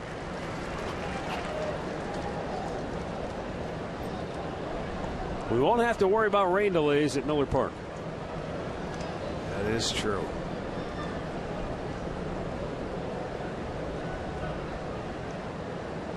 Jumbo Diaz with the 0-2 offering now. It's up and away. I tend to agree with you, Rick. You do wonder the effect, the impact rumors have on a pitcher. And for Johnny Cueto, he did not seem like himself today. I know he's had the elbow issues at times this year, but he just didn't. Well, it didn't look like it was an elbow problem. It just looked like he mentally was all over the place. He had a problem with himself. Yeah. He was fighting himself all day long. Michael Bourne is out looking, and the Indians go 1-2-3. Middle of the 5th now. It's Cleveland 2, Cincinnati 1.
featuring some of your favorite former Indians. Join my partner Rick Manning, Albert Bell, and Charles Nagy when they join Jimmy Hanlon on Links to the Game coming up this afternoon right after Indians Live here on Sports Time Ohio. All right, that was a lot of fun to do. Me and Jimmy took those two guys on. How'd that work? Well, I can't spoil it. Yeah, you're going to have to tune in. I'll tune in. I'll tell you next break. Todd Frazier going to pinch hit for the pitcher, Jumbo Diaz. This is Frazier's first pinch hit appearance of the year because normally he plays every day. Yeah, giving him an off day here on Sunday. He's played in all but one game so far this year. Yeah, and he was in the All-Star game and he was in the Home Run Derby and won. He's got to be exhausted. Foul back close to us, but just below.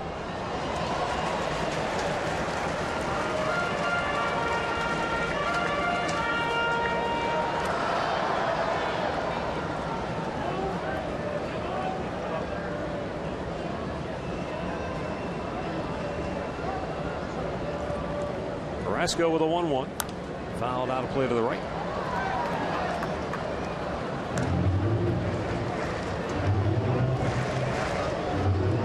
Kansas City shutting out Chicago 2-0 in the 6th. Baltimore still holds a 7-2 lead over Detroit in the 6th. Blue Jays shutting out Tampa Bay. They're in the 9th, 4-0 Toronto. Frazier goes fishing. And a half dozen Ks for Carlos Carrasco. One down here in the 5th. Pretty good slider here by Carrasco, down and away. And we've seen Frazier swinging a few of those over the weekend. Going down and away, chasing. Good pitch. Strikeout number 6 for Carlos.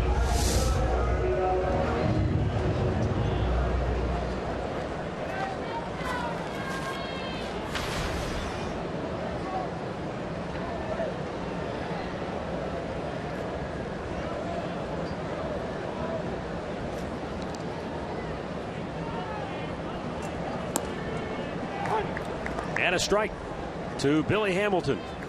He laid down a perfect bunt that Mike Aviles came in and made a perfect play on back in the 3rd inning to get him. And you can see he's way in front of the bag and charging as Carrasco pitches. He squares. Bunts it foul. Almost like he's trying to take it with him this time. It was a beautiful play. I didn't think that Aviles had a chance, especially the way Hamilton can run. You can't put a ball down much better than that. He was on his way down to the base. The ball just gets there in time. It doesn't get much closer than that. Great play. And he's still trying to bunt like he said. Only this time he's trying to pull it. So I'm surprised that Santana isn't in closer to the bag, to be honest with you.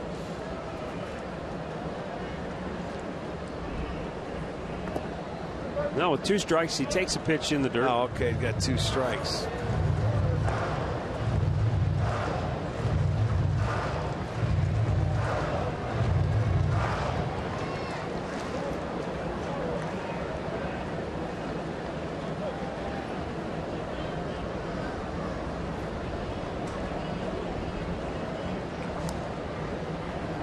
And Carrasco deals.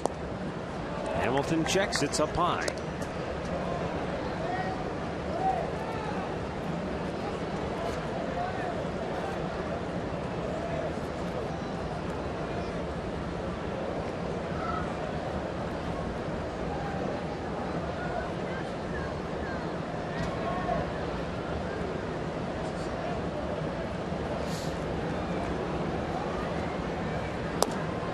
Missed again. Full count. Yeah, you don't want to walk them, so you just go ahead and here's a fastball. Let me see what you can do with it. You almost want this guy to hit the ball in the air. But you don't want to walk him because you know he'll be off and running.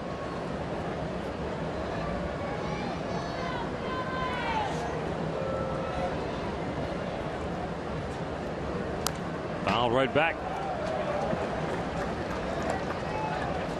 Carlos hasn't walked anybody yet today. 6 strikeouts. He went right at him right there.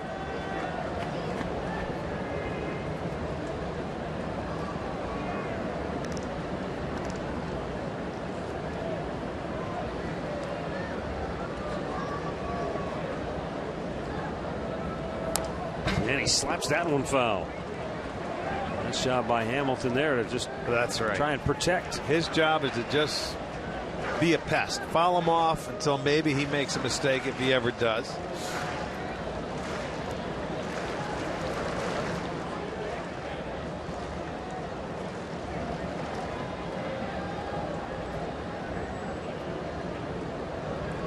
The 8th pitch of the at-bat. And oh my, Carrasco gets a bad break there. That looked like strike 3 all the way. Instead, he issues his first walk of the game. Look at, he's upset and he knows it. Well, we got to have Andre do some investigation if he upped Carrasco's games before a long time ago.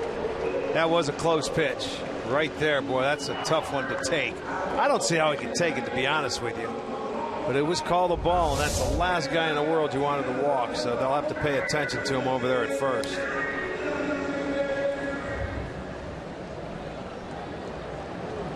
Well, with 1 on and 1 out, top of the order, Brandon Phillips. Indians lead it 2-1.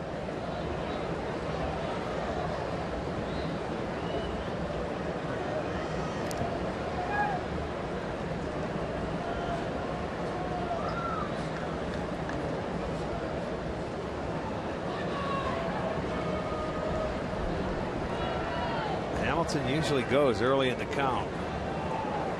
Carrasco just holding. That's a good job. He had no idea that he was going to throw the ball to home plate. He was just going to stay and hold it and make somebody call timeout, and Phillips finally did.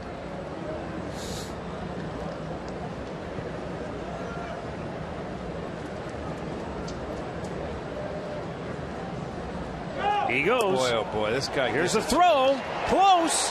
They call him out. The tag by Kipnis right on the helmet of Hamilton.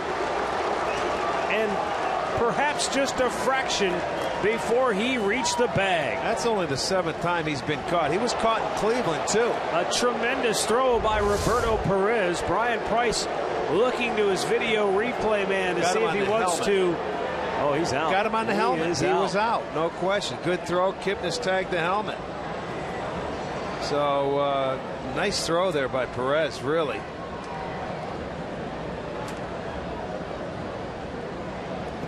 See how fired up he is? It means a little something more when you get a guy that has 45 steals under his belt. And it's a 1-run ball game, and he's getting his first opportunity to catch in the series. When you're not an everyday catcher, that's your job. Call the game, throw guys out.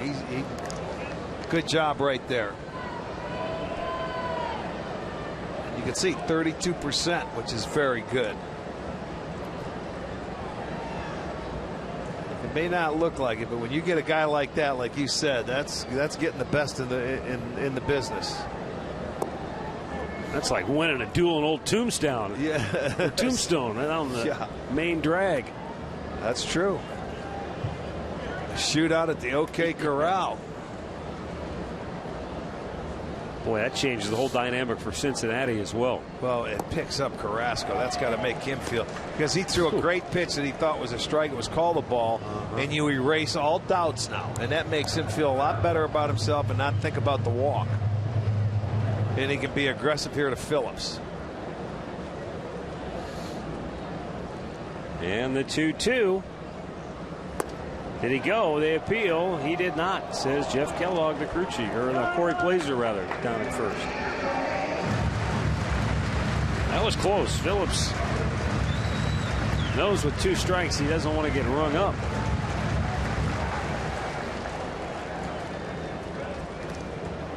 Phillips 4 out of 10 in the series.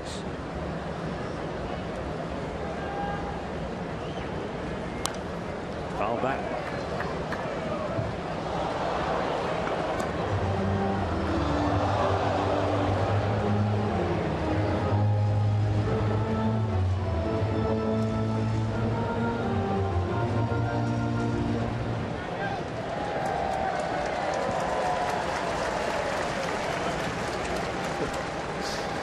It's amazing watching people go after foul balls.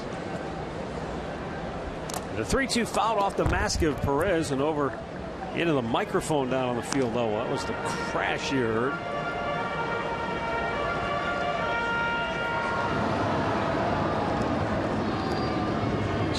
Fox Sports Ohio. It just fixes the mic. It did not ricochet off Jim's head.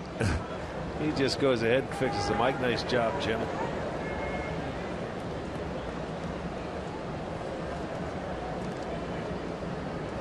The 3-2 is a ground ball routine bouncer to short. Lindor throws him out. And the inning is over. Billy Hamilton, the fastest base stealer in the National League, erased by Roberto Perez here in the fifth.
Including savings and access to Tribe Rewards. Today's Tribe Rewards TV code is Mickey.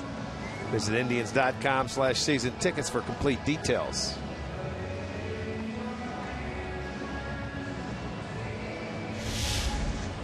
New pitcher for Cincinnati, third of the day for the Reds.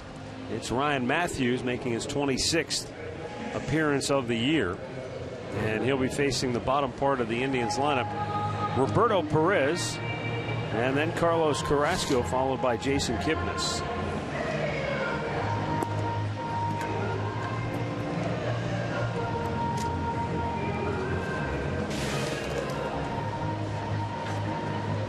Matthews pitched an inning in Friday night's game. Had zeros across the board, had a strikeout. And on that strikeout had a wild pitch where it was Urshela that reached after a swing and miss.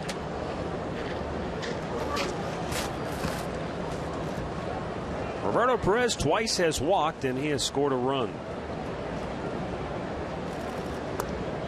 Low and away, ball one.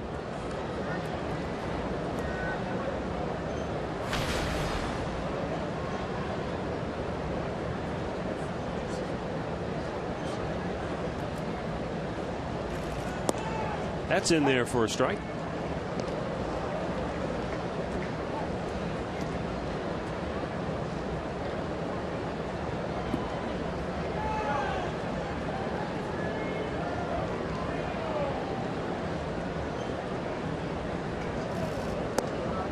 A little bit high, 2-1.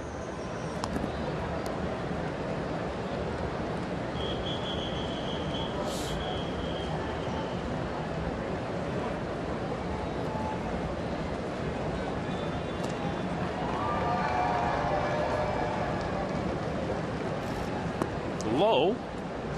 And again, Perez, he's been Mr. Patient today, hasn't he? Well, they don't want to throw him a strike. I think he's only seen one strike in his 3 at-bats, and that was in this one. I don't think Cueto ever threw him a strike today.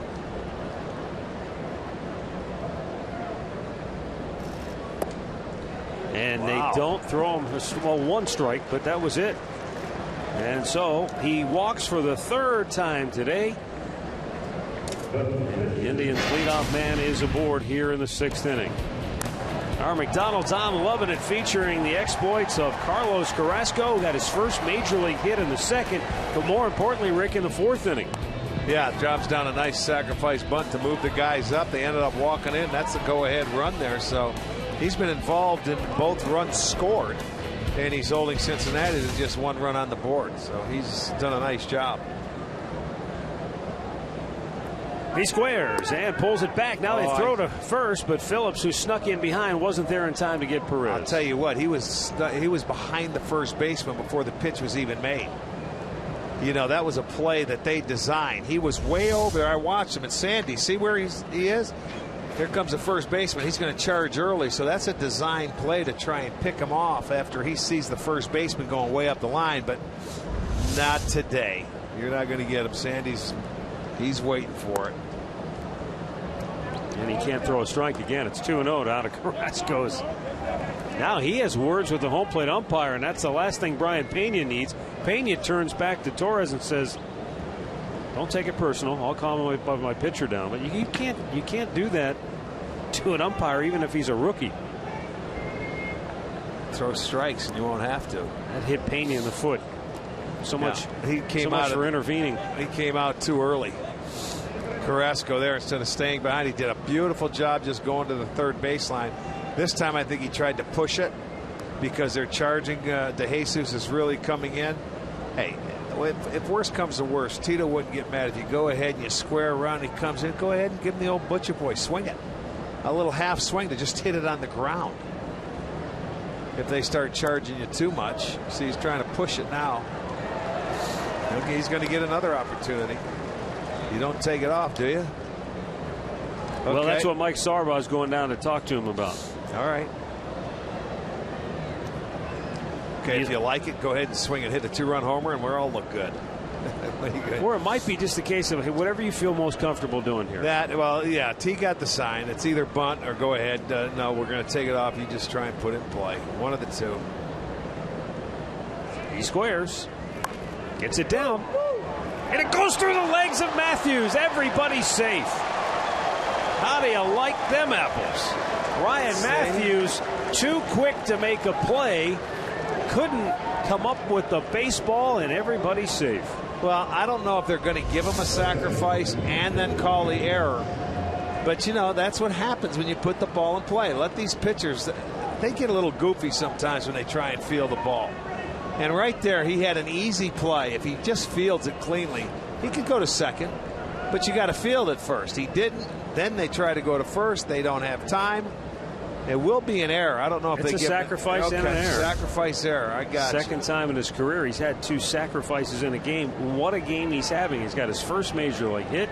He's executed twice to move runners along. This time he gets the bonus, and he's on base. Jason Kipnis, he's reached safely all 3 times today with a single and 2 walks. And now he's bunting, or showing bunt anyway, and took a ball. He's doing it on his own right here. He's not going to have Kipnis bunt in this situation. 6th inning, he wants him to swing the bat. You know, this guy's having a tough time throwing strikes as well. You got to make him get in the zone.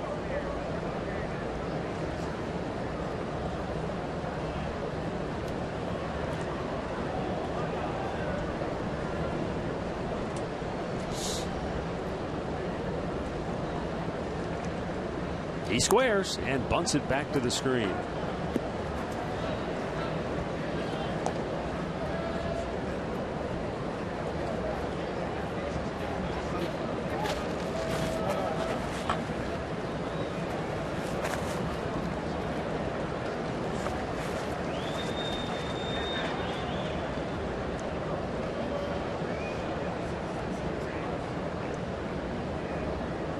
This time Kipnis swings and cuts and misses. 1-2.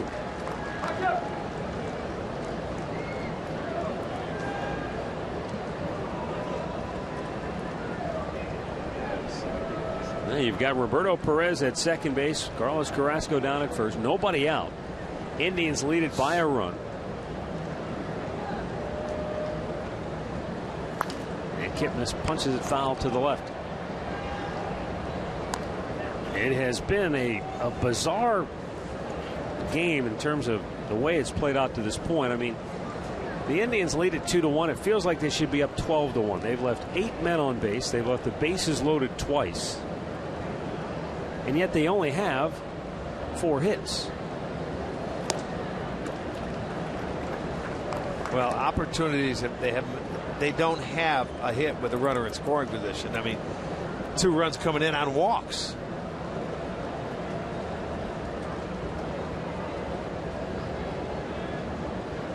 Kipnis trying to change all that right here. Oh, he was on it and fouled it right back.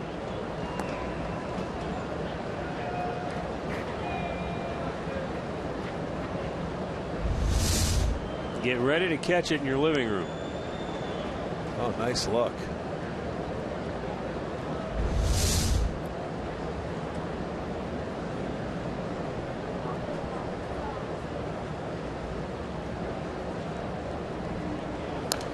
Another foul back. No, he doesn't want to go to 3-2 here, especially to Kipnis. Nobody out. Another nice inning set up by the leadoff walk, the error on the sacrifice. Cincinnati has certainly gift wrapped a couple of just fouled on the first base. I lost track. That's either 4 or 5 straight foul balls for Kipnis.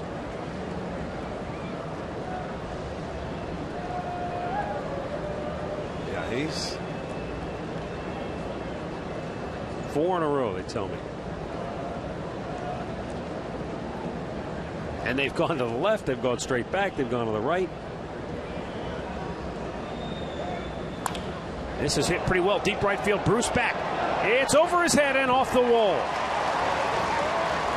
But nobody scores on the play. Perez has to stop at third. Bruce played it perfectly off the wall. And obviously Perez didn't quite get a good read on whether or not Bruce could get back and catch it. That's not a good job reading the baseball off the bat, because you knew he wasn't going to catch it. I mean, he hit it hard. There's the fastball inside. It was over his head all the way, and it's a single off the wall. Everybody moves up a base. They have the bases loaded and nobody out.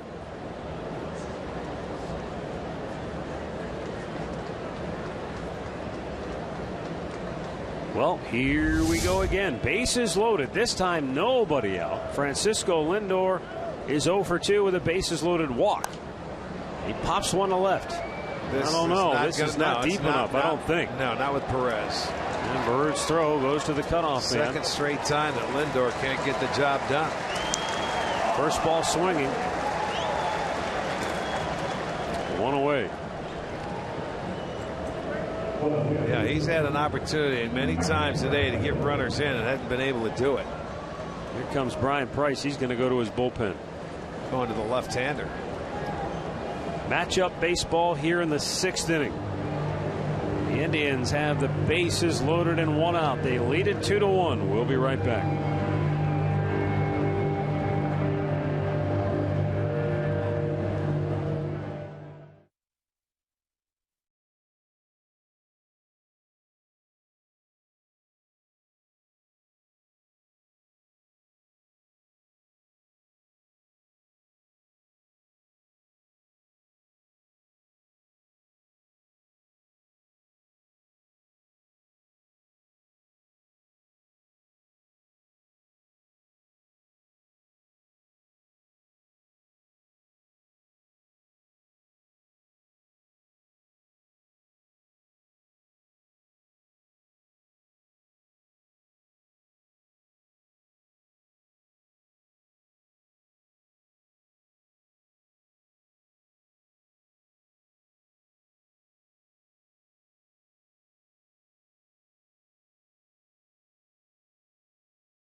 lot of those already and have not cashed in.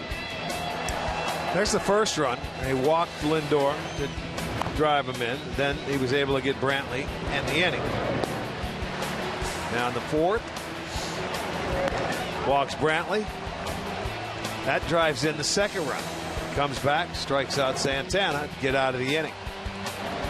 We're sitting here, bases loaded. They had nobody out. And then so far they got the first out. The fly out to left, couldn't score anybody. Now Manny Parra's coming in to try and handle Michael Brantley. Parra on for the 24th time. Manny Parra was a former 26th round pick of the Milwaukee Brewers back in 01. That's oh my foul goodness, ball. that would have been a double play. And boy, I don't even know what Pena was doing there. If it was a fair ball, he just step on the plate. Well, he go did after the runner. Yeah, he did step on the plate, but there was no reason to get rid of it that quickly. Because Brantley was ahead of Brantley. They're lucky that they called this a foul ball, but then again, I guess so are the Indians. You watch, he's got the ball now. He's on home plate. It's close. But I mean, what's the? Yeah, you could have run after kidding. Brantley a little ways. Plenty of time right there.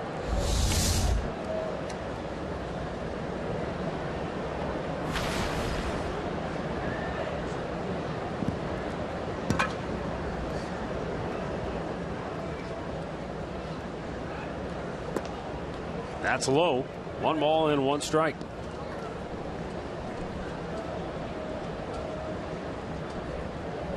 Manny Parra's career with the Brewers never really quite took off. He had moments. A 10-game winner in 08. He won 11 in 2009 despite a 6.36 ERA. Became a free agent, signed on with Cincinnati.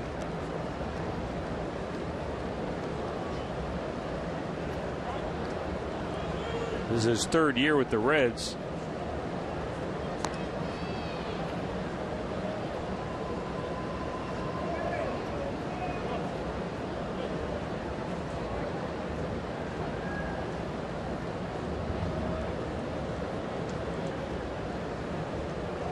Now the 2-1 coming.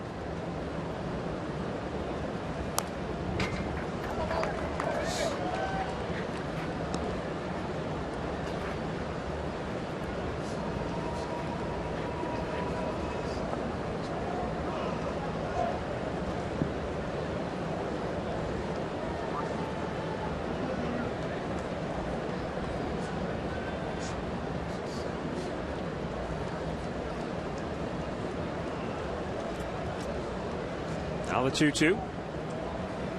Low and away.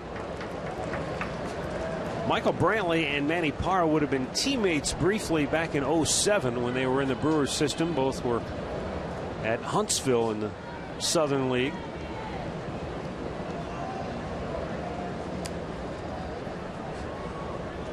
I don't know how much you can draw on that, going that far back when you're in the minor leagues, but at least, Michael, it's not like you're going out there and you've never seen the guy before. 3-2. Another bases loaded walk. How about that? Second one of the day for Brantley. He's driven in 2 of the 3 Indians runs, but all 3 runs for Cleveland have come via the bases loaded walk. That's unbelievable. Boy, these Cincinnati Reds pitchers, boy, they don't want to give in, but they're gracious, aren't they? They sure are. I mean, they are very gracious.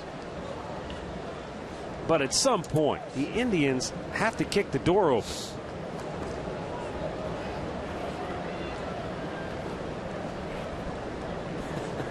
Perez scored his second run, and he's walked 3 times today for the Indians. Now Carrasco, the pitcher's at third base. Kipnis is at second. Brantley now down at first. It's been a long inning for Carrasco, just standing out there on the bases, something that normally he does not have to do. Right now this game reminds me of that scenario. We've all been through this before at one time or another. You're with a friend or a family member. Here, take this. No, I don't want it. No, really, take it. No, really, take it. No, I don't want it. No, take it, really. They're trying to give it to you. Yes, the Indians don't want to take it. Fouled back, and it's 1-1. Well, they've given them everything they had today to this point, which is 8 walks so far in the game by Cincinnati pitching. And that was Cueto had 6, Matthews had 1, now Parra 1. Diaz is the only guy that went out, had a 1-2-3 inning, and he had a strikeout. They pinch hit for him.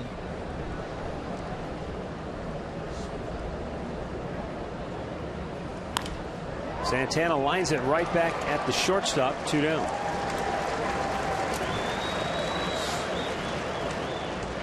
Now comes Ryan Rayburn to pinch hit for Murphy here.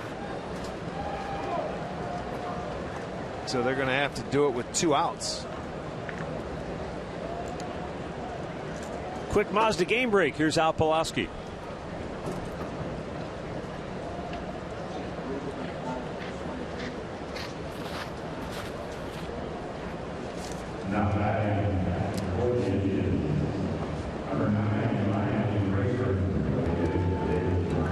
All right, now here comes a pitching coach, Jeff Pico. He's going out to talk with Parra. No pitching change anticipated here, but it might just be a case where Parra needs a little help with the scouting report. Rayburn has been very good for the Indians in this pinch hitting role. He's come up with a lot of big hits on the year. He is 5 for 19 with a total of 8 runs batted in.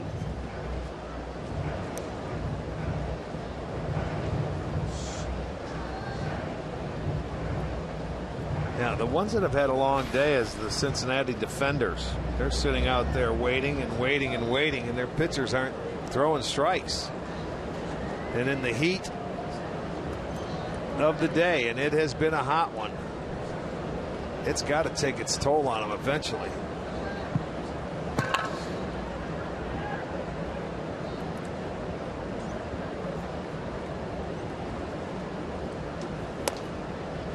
And a strike is called.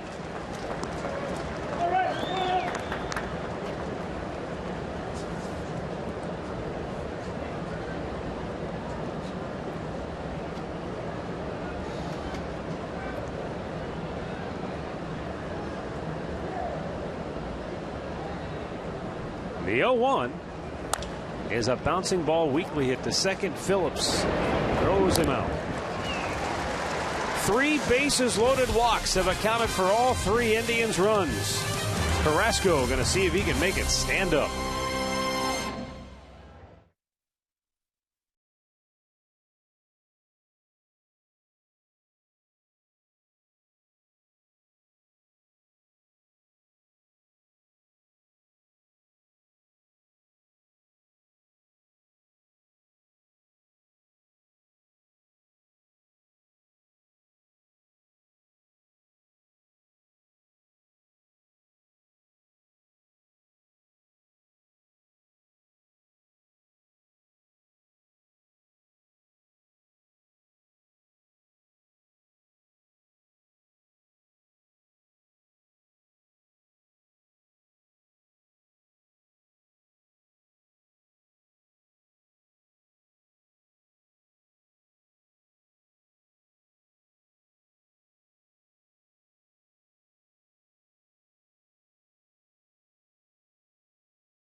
Open to all fans of Progressive Field. $13 district tickets presented by Sports Time Ohio are going quickly, so get yours today. Tickets are available only at Indians.com/district ticket. Here in Cincinnati, a scorcher today. Temperature in the 90s now. It was 86 at game time. Ryan Rayburn takes over in right field. Carlos Carrasco, 69 pitches on the day, will come out for the 6th. He's got the 2, 3, and 4 hitters due up for Cincinnati. Ivan De Jesus to lead it off.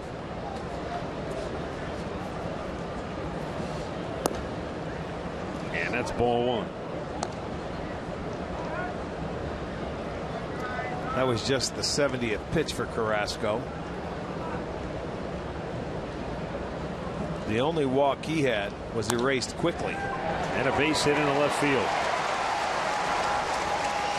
De Jesus right between third and short. Reds have their leadoff man aboard.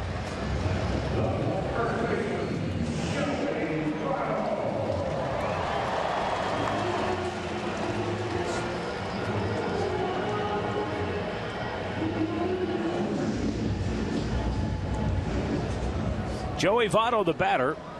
A check swing bouncer back to the mound in the first, and then a solid single up the middle in the third. And that base hit extends a streak of sorts for Votto. He's reached base safely now in 9 straight. Double play ball to Kipnis. He goes to Lindor for 1. Back to first, a double play. Rick, did you see the smooth footwork by Lindor? It's not that Kipnis made a poor throw, but it was just a little bit offline. The timing was off, but Lindor just smoothly waited, took the throw, kicked the bag, and completed the double play. Well, he didn't have a runner bearing down on him, and he knew he had time to go to first base, so there was really no need for a rush. That ball was hit hard. Yeah, the throw was behind him. He wanted the other side of the base where he could have went either way, but there's still no problem turning the double play. Carrasco says yes.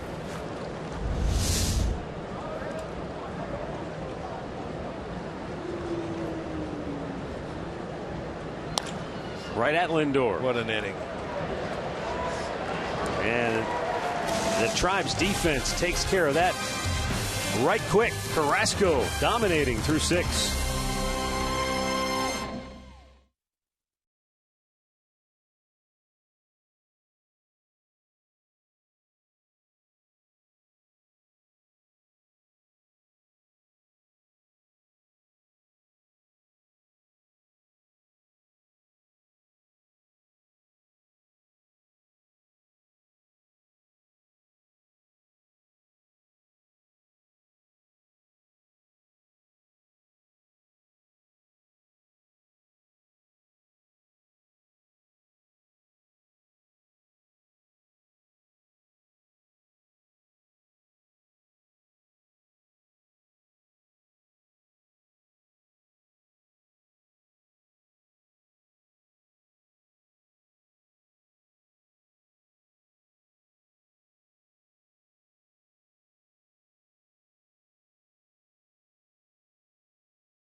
Baseball is brought to you by Kia. Visit mykiacleveland.com to learn more. By Levin Mattress, located in all Levin furniture and freestanding locations. And by AT&T Uverse, has more channels on the go than cable.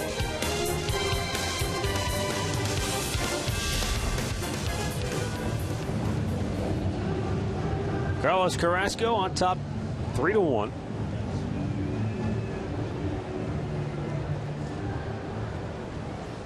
Here in the 7th inning. Tribe will have Mike Aviles, Michael Bourne, and Roberto Perez coming up. Manny Parra, who got out of the 6th, will come on to pitch here, or stay on to pitch here in the 7th.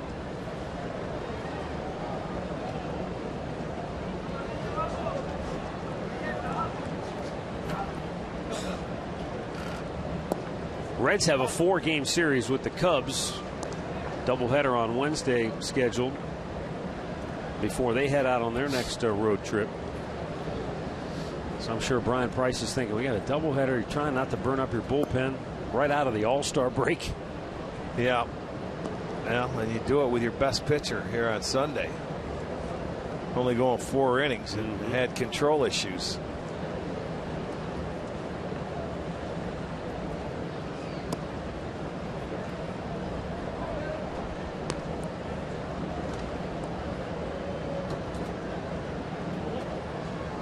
Mike Aviles has fouled out and flied out twice.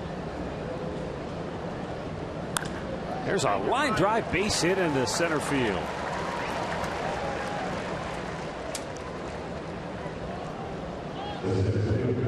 Sixth hit for the Indians. All hits have been singles. Third time that they've had a leadoff single in this ball game. Yeah, Michael Bourne, the batter, 1 for 3 today. He singled and scored back in the 4th inning. Bourne has scored once. Roberto Perez, the on-deck man, has scored twice.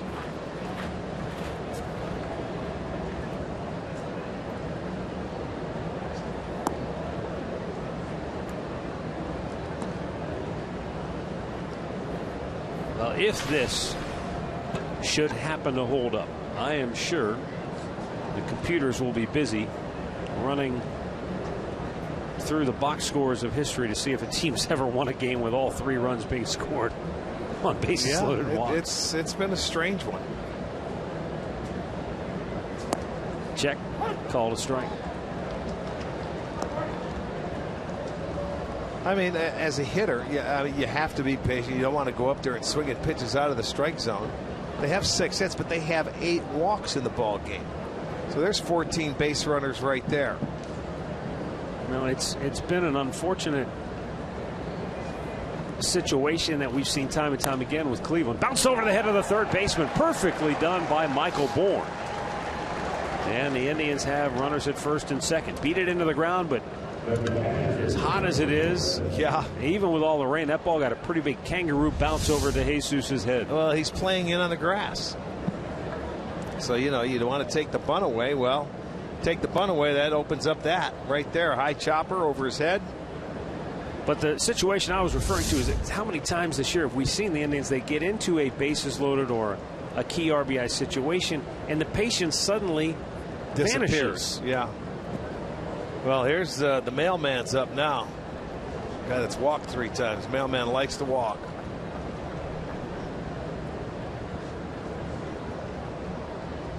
He squares. He bunts. Well, they may pinch hit here for Carrasco. Parra. Try and get a couple more runs. Parra gets Perez at first, and that's out number 1, and Carrasco is indeed called back in favor of a pinch hitter here. Yeah, so that's what they're going to do. Take a chance, move the runners up with your 8th hitter. Let's give Gomes an opportunity to come on and pick up a couple of more runs if they can. And why not after what he did last night in the ball game? Yan Gomes, this was the dagger for Cincinnati, and I mean it was a big-time home run, upper tank in left field, and then fell back down onto the turf. 3-run homer. Put it on ice. Made it 9-1 last night. And on his birthday today, Yan Gomes, they're going to walk him. Doesn't have an appearance as a pinch hitter yet. No, they're not. No, they're not. I thought they were going to walk him. I saw that infield shift go all the way over to the right side, and Phillips moving up the middle. Gomes celebrating his 28th birthday today and takes a look at ball 1 down low.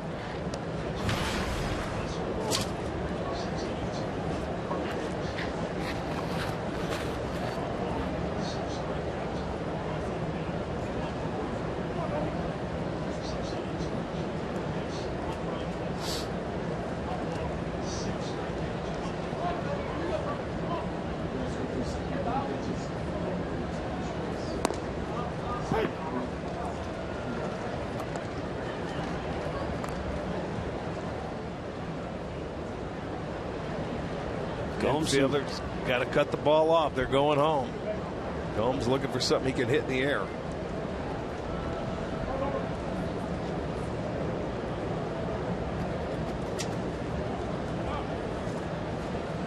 And now time called, and Pena is going to go out. Yan Gomes, as I mentioned, turning 28 today. He and his wife Jenna, who make their home in Nashville, Tennessee. Their daughter Brooklyn just turned 1 back in May. Seen her on the road with Yan and his wife a couple of the road trips already this year. So many of these Indians players, they're in that young 20, mid-20s age range where they're starting to have families. A lot of little kids on the road. 1-1. Pitch outside, 2-1. Carlos Carrasco has his 2 children here with his wife.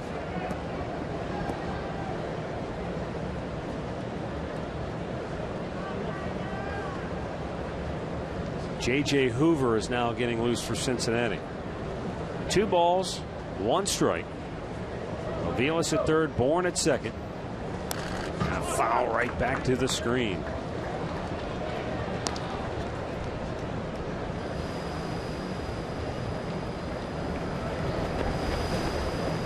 Rick, when you're an everyday player, is it hard to pinch hit because you just don't do it much? No, not at all. Because you have an idea of the strike zone, it should be no big deal. This is what you consider a free at bat. Man, you get put into a situation, second and third, and just 1 out. You hit a ball in the air, you get a ribby and no at bat, and you add on. Outside, full count. You know, it's no. When you're playing, most of the time to get a pinch hit, it's easier. I just wanted to, like, mentally, you just sort of check out, kind of. You can't ever think you're not going to play them, even if your name's on the line. If you got to figure at some point. Yeah, I mean, after the 5th inning, you start looking like you got a chance to get in a ball game. Yes, especially when it is a ball game. Tight one like this. That's why a lot of times you like to have veteran pinch hitters, like the Indians have Rayburn, they have Murphy, guys that have been around. They had their chance to play. They know a lot of the pitchers, or most of the pitchers around baseball. So they've got a book on it, and they've got a game plan going into it. And when you play every day, then you still know the strike zone, so you don't feel, like you haven't played in a week. Oh, well, this is Gomes' first pinch hit appearance. 3-2 pitch, rocketed into center field, and Hamilton makes a diving catch, and Aviles can't score. Oh, man, that is a mistake there. How can you not be tagging up on that ball? That is a huge mistake.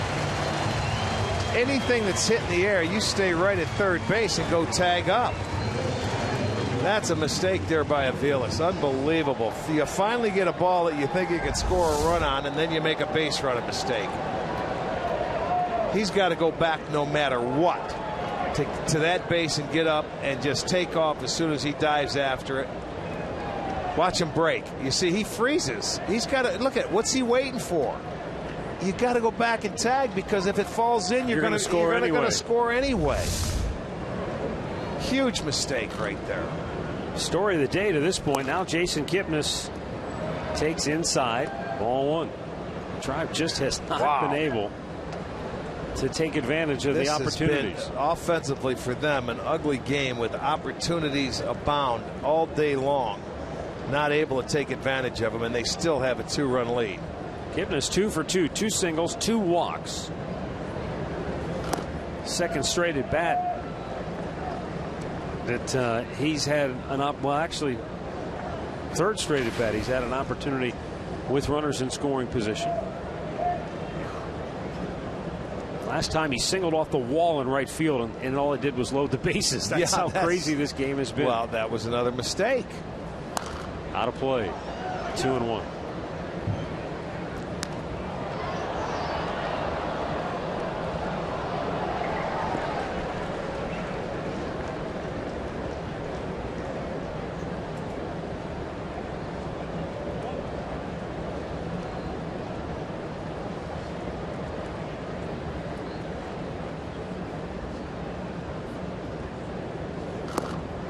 Way out in front of it, 2-2.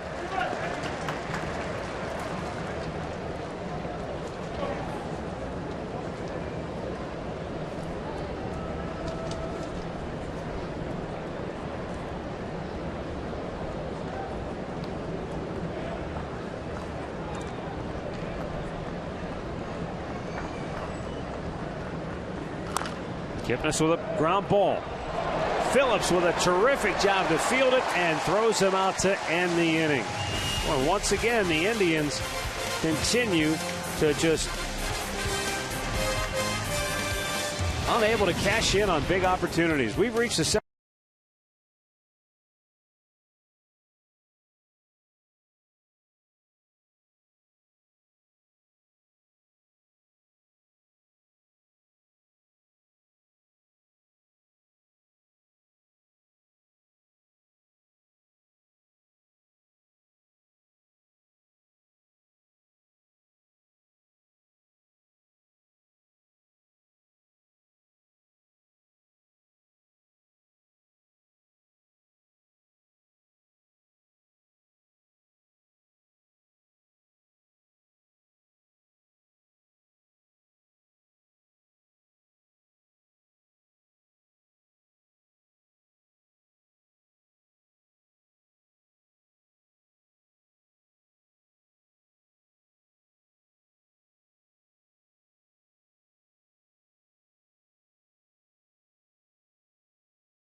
Reds 3-1 going into the bottom of the 7th inning. Yesterday, we saw something with Francisco Lindor that we haven't seen before as we go through the maturing ages with him.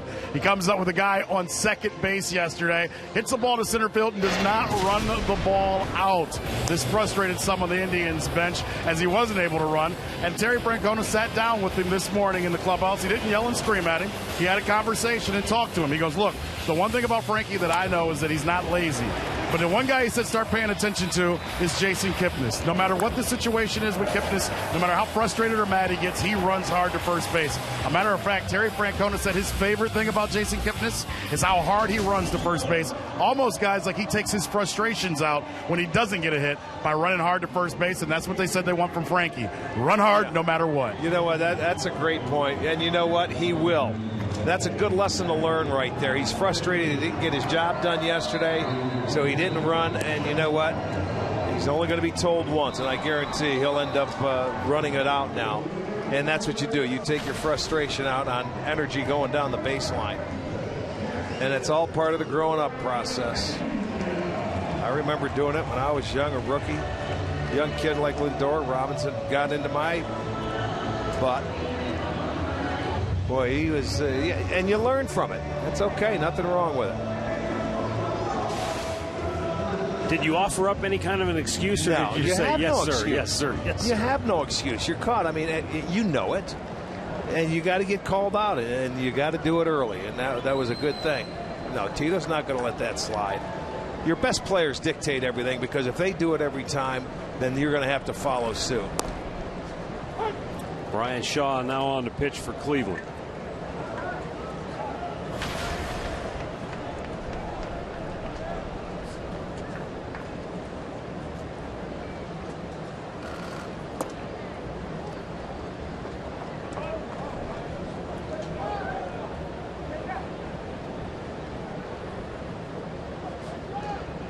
Carrasco went 6 innings today, gave up 1 run on 4 hits, walked 1, struck out 6. Had really a good game. Carlos did get his first major league hit.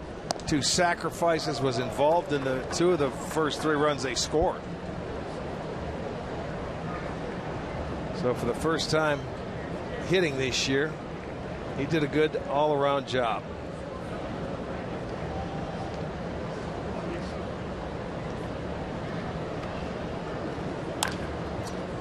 Bouncing ball right at the second baseman, Jason Kipnis, and Pena is retired, 1 away.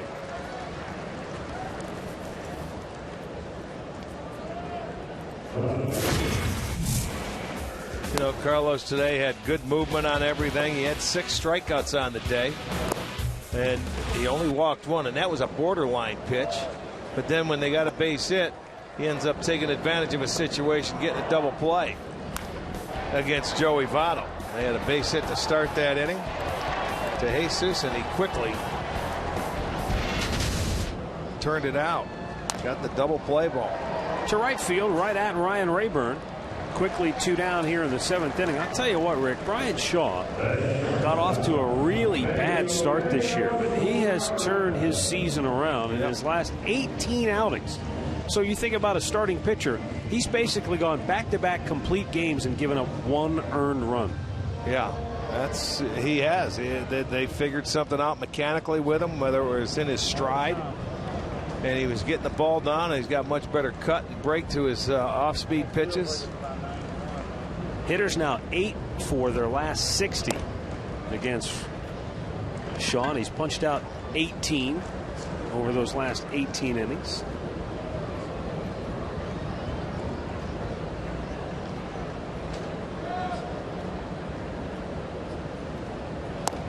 Good pitch, and it's 1-1. Eugenio Suarez accounting for the Reds' only run with a 2-out solo homer to left back in the 2nd inning.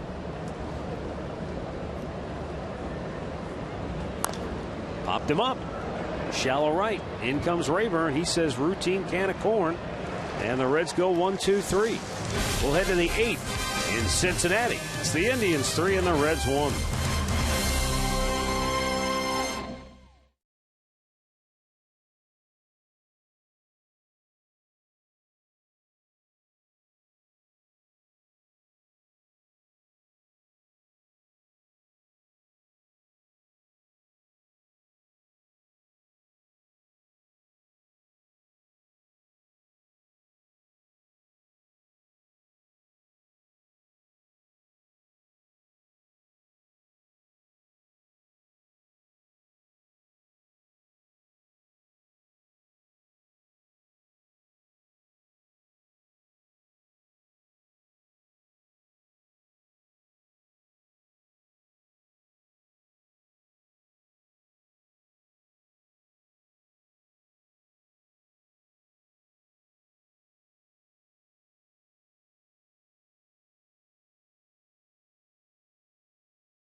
Authority of the Cleveland Indians and may not be reproduced or retransmitted in any form, and the accounts and descriptions of this game may not be disseminated without the express written consent of the Cleveland Indians.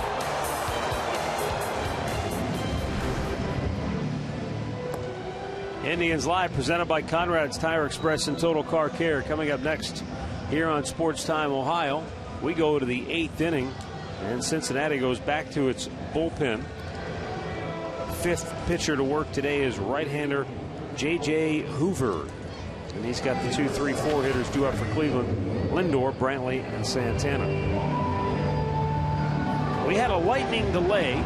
5 batters into the game today. Tribe had first and third with 2 outs.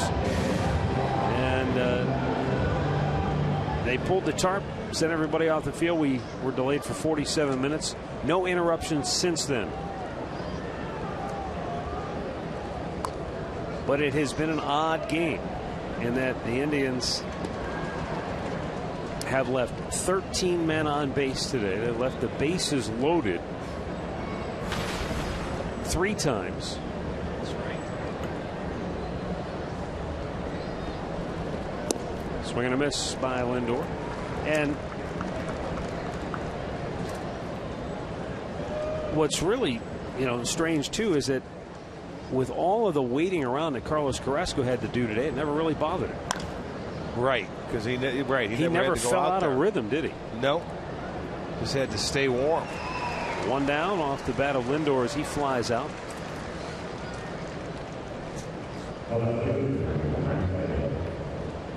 Carrasco went 6, gave up just 1 run on 4 hits, struck out a half dozen. Johnny Cueto, though, the story of the game from Cincinnati's perspective, and what many are wondering aloud is this the final start for him in a Reds uniform? Trade speculation surrounding him. He went 4 innings. Gave up 2 runs on 4 hits, but walked a season-high 6 and looked out of sorts all day. I mean, he was at 94 pitches after 4 innings, so that's why he got the hook early.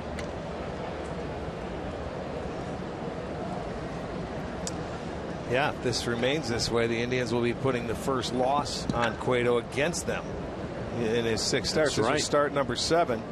In the 6 starts, the Reds were 6-0, and Cueto was 4-0.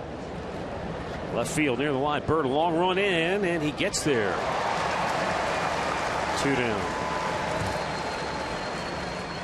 Inside the golf zone with Jimmy Hanlon tonight. He's going to have highlights from the British Open, round 3 highlights. They've got 1 more to go because of the awful weather. And here's a big question. Can Jordan Spieth join Ben Hogan as the only golfers to win the Masters, U.S. Open, and British all in the same year? Golf Zone tees off tonight at 8 on Sports Time Ohio. What do you think? You follow the golf game? I'll tell you what, this kid's something. They shot some low numbers today. A lot of those guys did, so it's going to be interesting tomorrow. As good as he is, 1 bad hole could sabotage you this year because it seems like, what is there, 20 guys within a couple of shots of each other? Quite a few of them up there. I'm not sure exactly, but I'll tell you what, that kid, don't put anything past him. He could certainly win it. He looks like one of those guys. He's got confidence rolling. No heartbeat, just like a machine out there. And he's not afraid. He goes after putts. He's young. Santana tomahawks 1 to the right. 14 players are within 3 shots of the lead, I'm told. Well, so if you don't have to work tomorrow, stay home and watch. It's got to be on TV at the first thing in the morning. Yeah, about 10 in the morning, I believe. The 2-1. Strike called, 2-2. Leaders tee off 9:30 Eastern. So guys will be going off before that.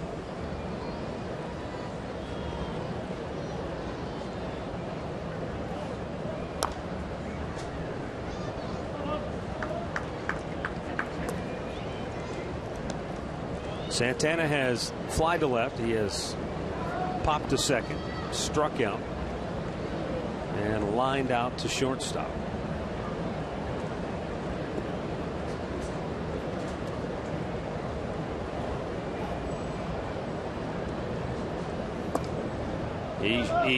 He showed signs first couple of games of the series, and really this month he has shown signs before the All-Star break, signs that maybe he was starting to come out of it. Well, he's got to be a lot quicker at making adjustments than what he has been.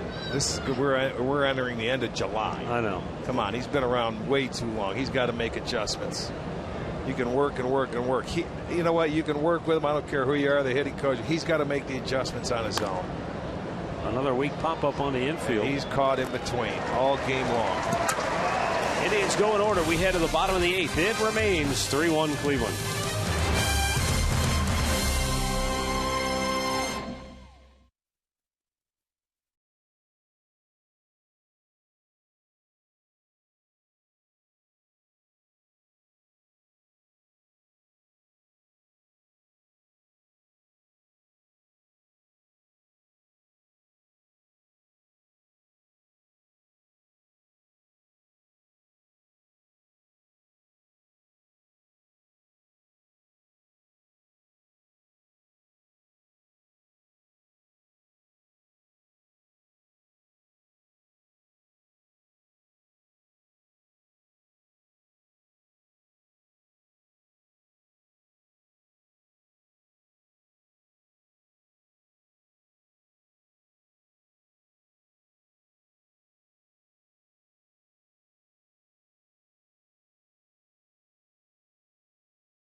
It's Miller time, brought to you by Miller Lite.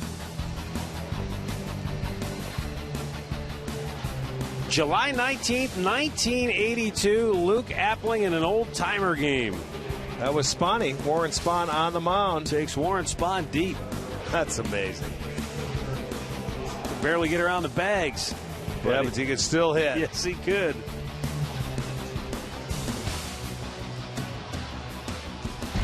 Look at everybody shaking his head. I think the guy, I don't know how old he was at the time. I think he was over 70. Pretty awesome.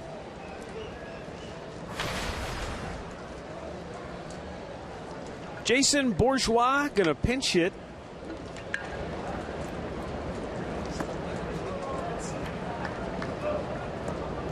Brian Shaw went 1-2-3 in the 7th, stays on to pitch here in the 8th.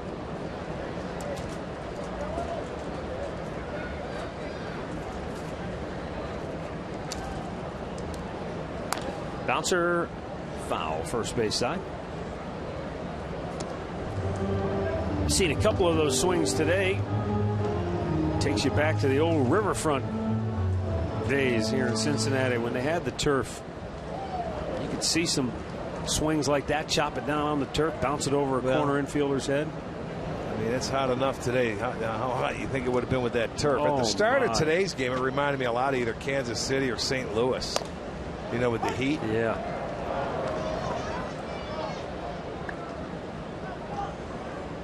Well, I know for a fact when we were here before in the old riverfront that it was over 100 on the field. A couple of times. Popped him up. Kipnis out. A long run in for Rayburn, but he runs it down. One away.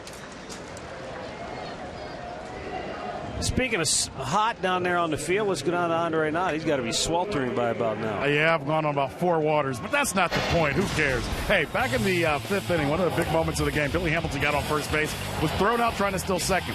That is the second time that Roberto Perez, who's out of the game, has thrown out Hamilton this year. Hamilton versus the rest of the league is 44 for 49 in stealing bases. 1 of 3 versus Cleveland so far this year, with the Reds getting him twice today and on May 23rd. Yeah, I remember he got him on May 23rd. Perez has done a nice job, so that makes his day behind the plate when getting an opportunity when a guy tries that. We talked about it. Got the best base stealer in the National League trying to steal a base, and he's gotten it twice. Only been caught 7 times this year.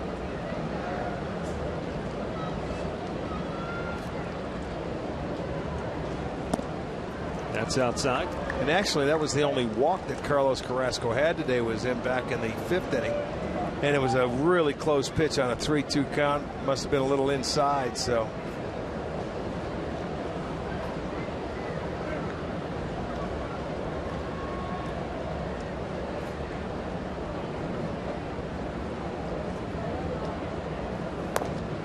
Low.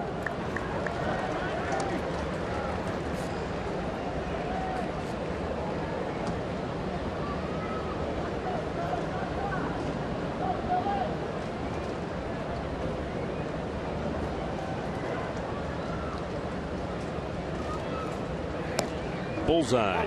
3-1.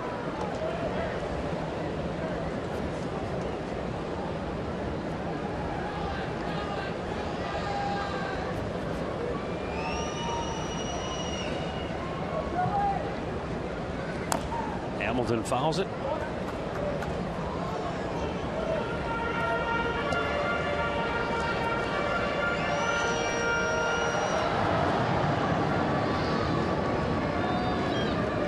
Crowd of 36,302.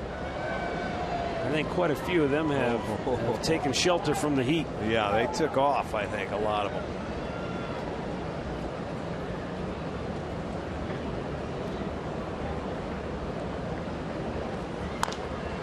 Fly ball to right field. And how about this? 4 straight putouts for Rayburn. 2 down. Well, 12,500 fans will receive a Larry Doby replica statue. That's courtesy of KeyBank. That'll take place Saturday, July 24th. The White Sox will be in town. All fans can enjoy post-game fireworks and get free items from KeyBank all weekend long. Visit Indians.com for your tickets.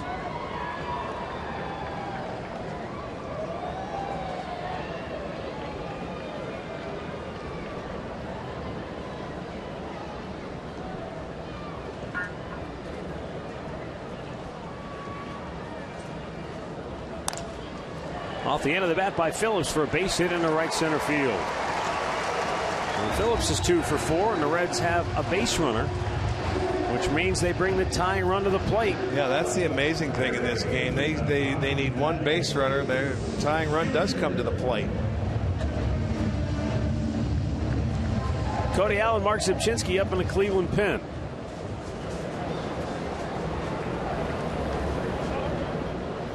Ivan De Jesus Jr. 1 for 2. He was hit by a pitch, and he is also singled.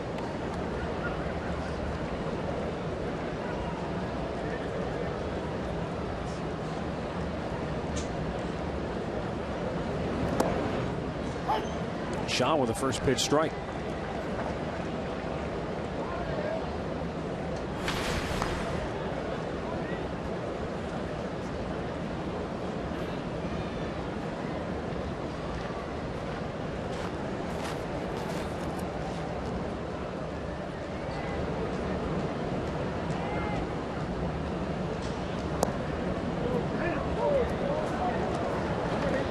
Count 1 ball, 1 strike. You really don't want to see Joey Votto come to the plate in this inning. Pitch just a little bit in off the plate. Almost off the glove.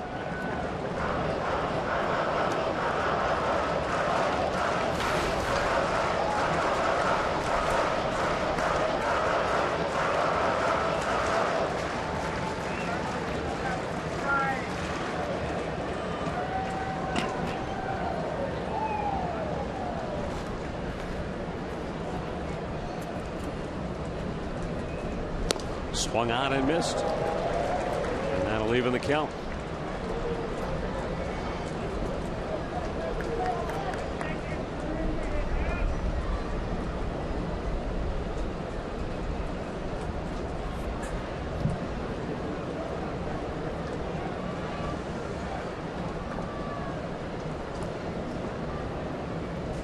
The 2-2 offering is low and away in a full count.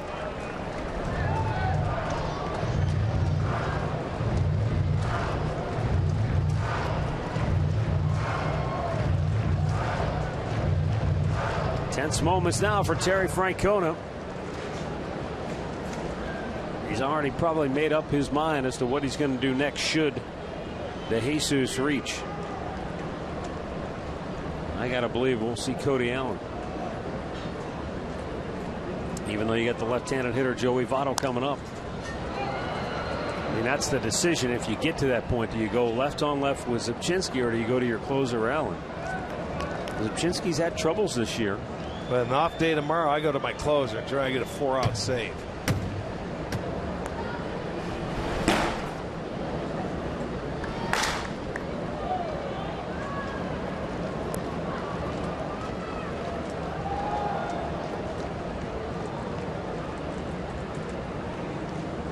He's hoping that Shaw can just retire to Jesus and yeah, make it a moot point. All is exactly. Phillips again will be running on the 3-2 pitch. And it's low, ball 4. Well, we're going to find out, aren't we? And the decision for Terry Francona, he's going to come out, double switch, and make a tactical maneuver here. I think he'd already, wasn't sure what the moves were before, but he'd already made some lineup maneuver. Well, Moss is going to go to right field and bring in, or excuse me, first base and bring in Santana. So Santana made the last out. Right. So Moss will go into the pitcher's position. And Cody Allen's coming in. So the answer is Cody Allen, and we will be right back.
Cincinnati now has 2 on with 2 out. Joey Votto will be coming to the plate, and Indians closer Cody Allen on for the 40th time this year, seeking his 20th save of the season.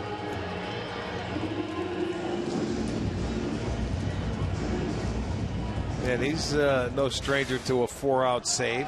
He's done that a number of times this year. Moss goes into first base. They made a double switch there. Took Santana out, who made the last out. Put Brandon in at first. So let the game begin.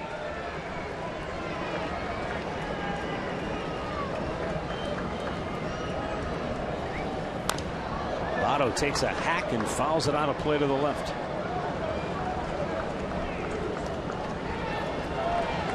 Joey Votto singled right back up the middle in the 3rd inning. Hit into a double play his last time up.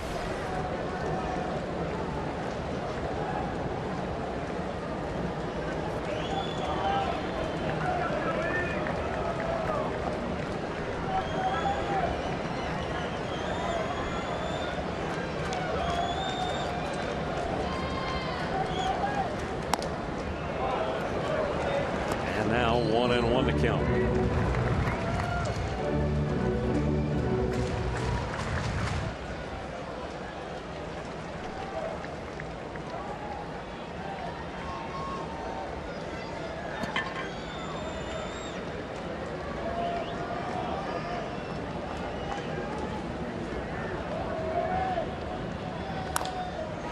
Back up the middle, a base hit. That's going to get a run home as Phillips scores. That makes it a 3-2 game. Indians lead down to a run, tying run to third base as DeJesus pulls in safely there. Joey Votto with his second hit of the game and his 6th hit in the series. RBI number 44 on the year. Now, it was a breaking ball from Cody, the curve ball. And Votto, a good low ball hitter. He just hits it right back up the middle. Didn't try and do too much. He put a nice short swing on it. It is now a 1-run ball game, and that tying run is 90 feet away. It'll give Bruce an opportunity now with 2 outs. So all this coming with 2 outs after the single by Phillips, the walk to DeJesus, and the single to Votto.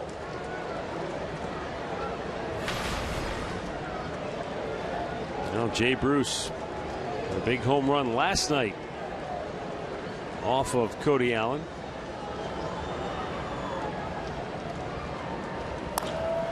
Golfs this one to center field. Bourne is there and makes the catch to end the inning. Reds get a run closer though, and we head to the 9th. Tribe up by 1.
All right, we go now to the 9th inning. Cincinnati has made changes. They brought in Aroldis Chapman. He's the 6th Reds pitcher to work here this afternoon. He's got 5, 6, and 7 due up for Cleveland. And defensively, Jason Bourgeois stays in the ballgame. He's in right field.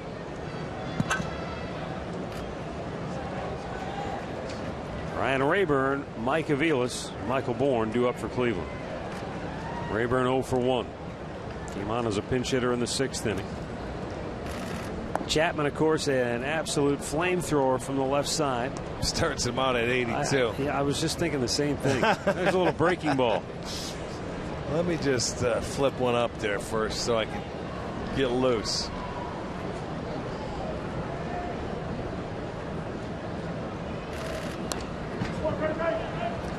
This Cuban left-hander is thought to be a pivotal trade piece for Cincinnati with the trading deadline fast approaching, because he is still under control for one more season.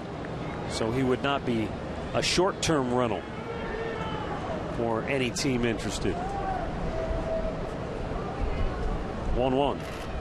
Rip foul. Oh, you want to talk about sitting on a fastball, getting a fastball, and turning on it. You can't pull a 97-mile-an-hour fastball like that. That's almost impossible what Rayburn does right here.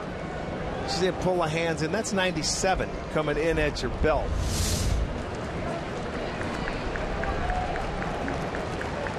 Well,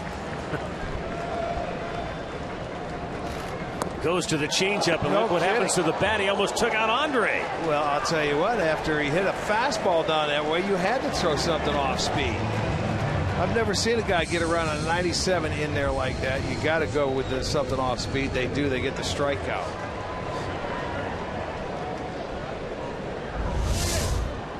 I think the bat went down the tunnel. Well, it's getting ready to go in the bat bag so we can put it in there and leave. It did. There's the bat boy going after it. Wow. Upstairs.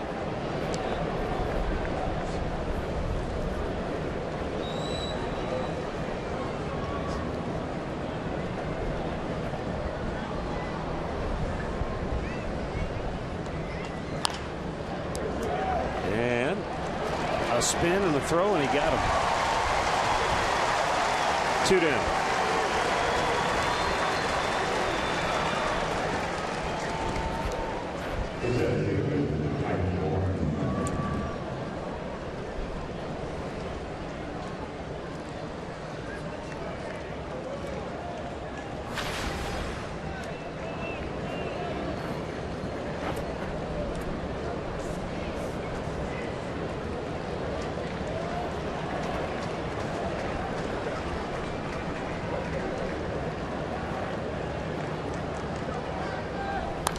Out of play.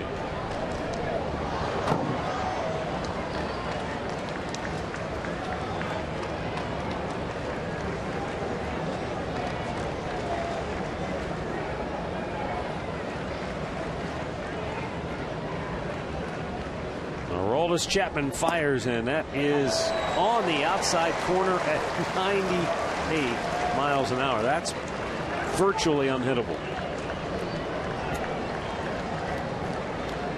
That's a tough pitch to hit when it's 93, 94, let alone up near 100. When it's 85. The fans just ooh and ah when that thing hits 100 miles an hour.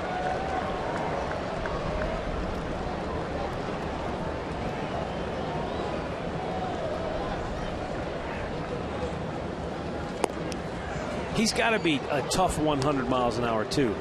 I mean, we've seen Austin Adams of the Indians. He can hit 98, 99, occasionally touch 100, but this guy's big as he is. Yeah, he slings it up there.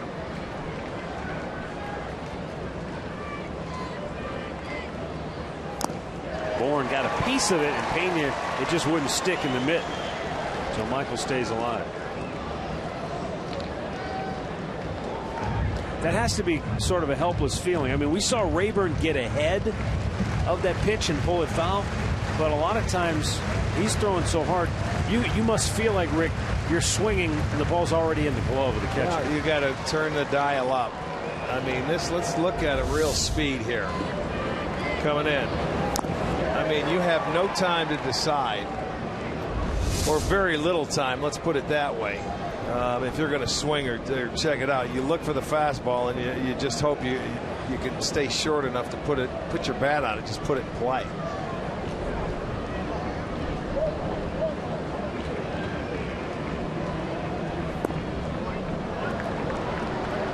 Just outside, and so Bourne has worked the count full, 3-2 with 2 down on the ninth.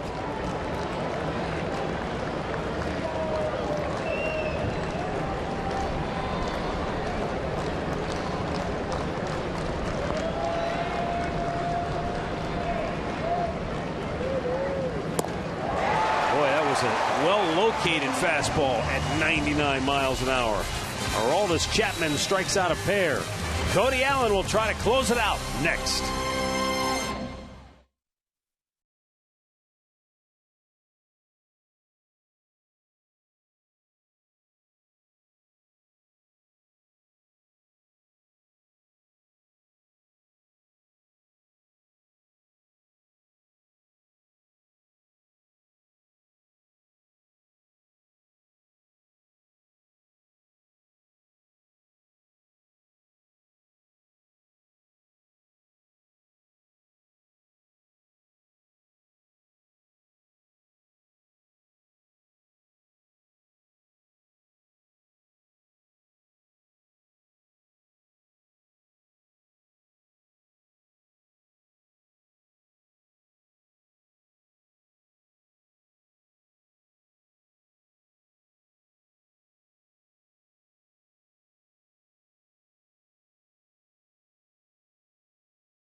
Furniture.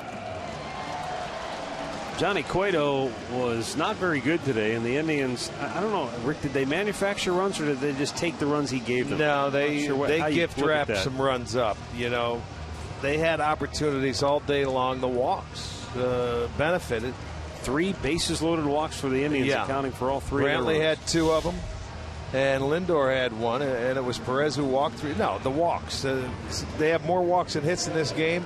They don't have a hit to drive in a run. Kipnis is the only guy with a hit with a runner in scoring position, and that one went off the wall, and the guy couldn't score from second. So it's definitely been the walk.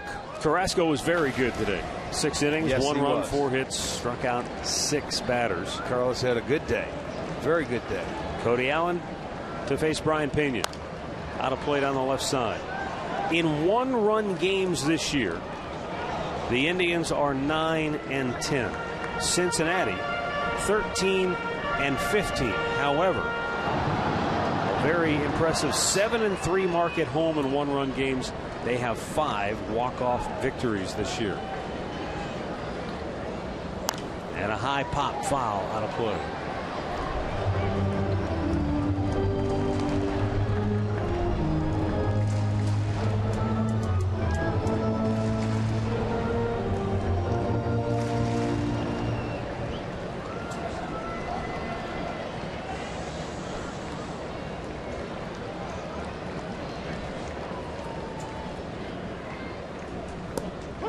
Strike 3 called. Pena is rung up by Cody Allen.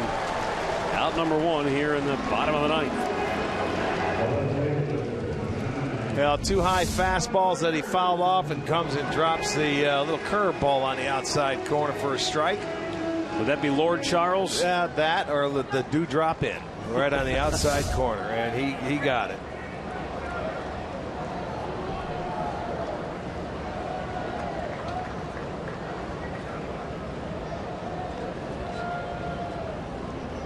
Yeah, but in honor of the British Open, yeah, Lord Charles is fine.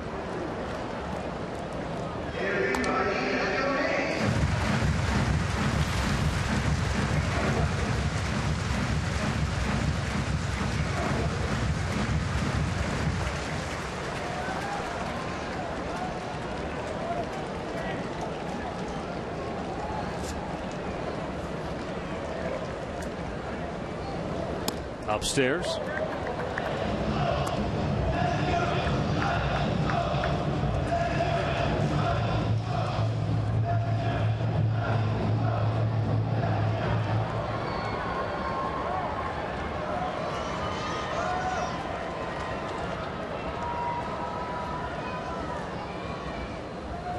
Swing and a miss. Brian Pena, or rather Marlon Byrd. Yeah, you don't give him a fastball in an at-bat here. You just throw him the curveball. He had 4 hits on fastballs on Friday night, and this one in the dirt. Throw it again.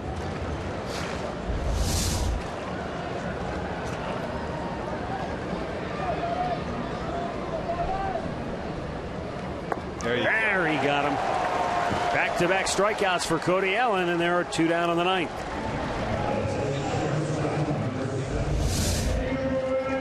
Had to attack him with the breaking ball. He does. He gets himself out in that at-bat, swinging at 2 pitches out of the zone. So Cody Allen down to the final out, and the Indians are trying to take 2 out of 3 here in Cincinnati after the break.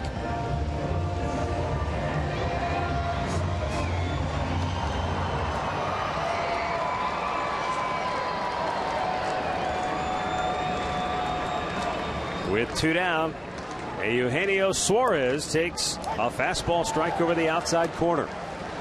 Indians leading it 3-2. They've won 4 out of 5 on the year, trying to take 5 out of 6 after sweeping Cincinnati and Cleveland earlier this year. The 0-1. There's a fly ball in the left center field. That's a gapper. That's going to go to the wall. Suarez already in the scoring position, and he'll stop at second base. Oh, it's a double for Suarez with 2 down in the ninth. He homered in the second inning, and now the former Tiger gives Cincinnati new life here in the bottom half of the ninth inning. And this is where the double switch came in, is Bourgeois is going to end up hitting in this spot, the pitcher spot. But Suarez got a nice little breaking ball, the curveball that he stayed back on and hit into left center field. He hit the home run. Earlier in the second inning, it was a breaking ball from Carrasco, if you remember, a hanger. So he plugs the gap in left center field. That's the tying run at second base.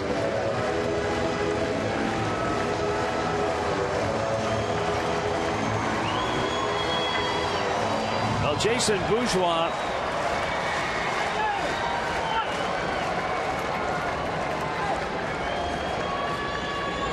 slide to right, his only time up. And on the year now is just 2 out of 14 at the plate.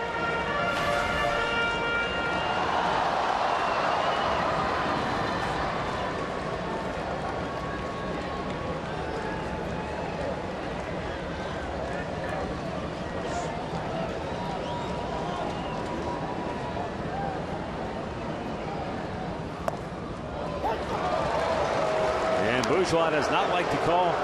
It's 1-1. You know, either that or he's upset at himself that he didn't get after that fast. That's a good fastball by Allen right in the outside corner. I don't think he could do much with it. So you're right. He's probably upset it was called a ball or a strike. And now a 1-1. Hello?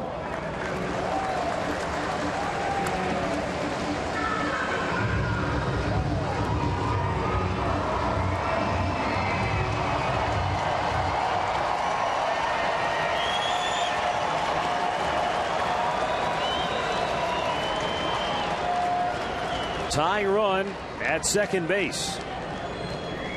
Winning run at the plate. 2 down, bottom of the ninth. 2-1 pitch. Low, 3-1. Pitch hitter Skip Schumacher would be next.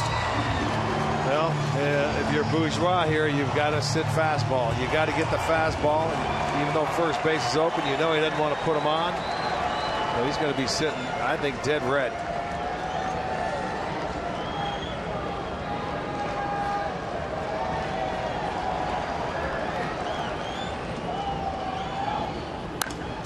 Base hit right field. Rayburn comes up throwing. Here's the play at the plate, and he is safe. The Reds have tied the game, and now the winning run in scoring position. Jason Bourgeois with only his 3rd hit of the year. He is now 3 for 15 on the season. But that is a huge hit here as Cincinnati comes from behind to tie it. He got himself into a hitter's count, and Allen had to come with the fastball. He does, and he put a short swing on it. So So with 2 outs and nobody on, and Gomes tried to grab that ball and make the tag all in one motion, never held on to it. So the failure to score earlier in the game has come back to haunt the Indians here. Skip Schumacher will pinch hit here. And that is pretty much what he does. He is 11 for 39 on the year as a pinch hitter.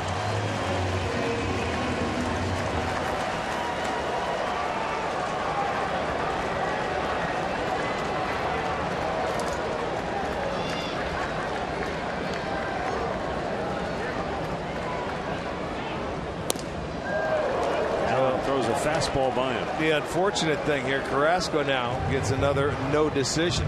2 in a row, right? 2 in a row. Right. He gets a no decision after pitching very well today, going 6 innings. They chose to pinch hit for him in that 6 so they could try and score another run. Chased 1, it's 0-2.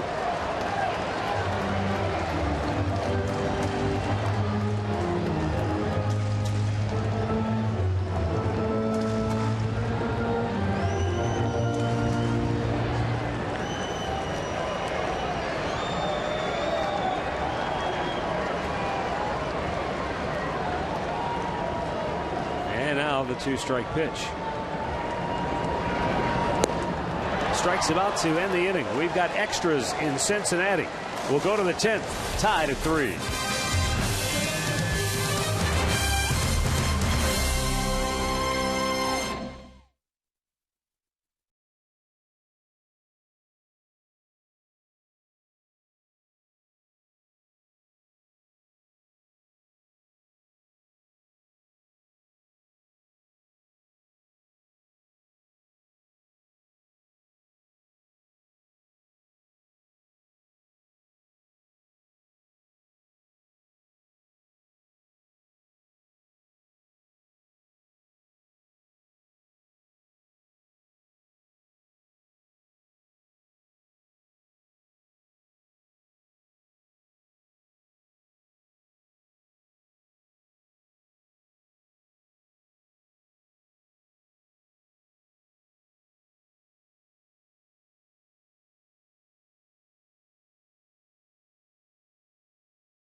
Extra innings are presented by Jack Link's Beef Jerky. Jack Link's, feed your wild side. Well, we head now to the 10th inning here in Cincinnati. Aroldis Chapman, who worked a 1-2-3 ninth, will stay on for the Reds and pitch the 10th. Jason Bourgeois moves to center field. Skip Schumacher stays in the game. He's in right.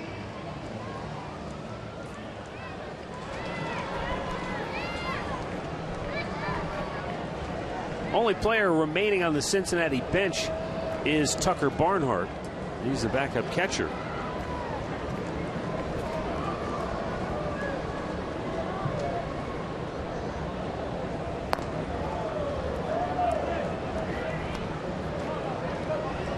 Reds still have 3 right-handed relievers in their bullpen: Burke Badenhop, Nate Adcock, Pedro Villarreal.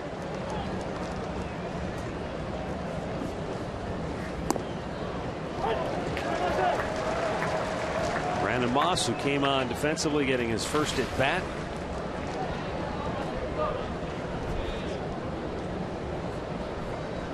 Only bat left on the bench for the Indians, Giovanni Urshela, upstairs.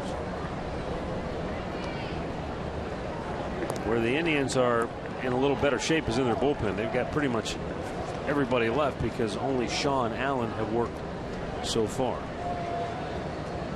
Jeff Manship is getting loose for Cleveland. Up and in, 3-1.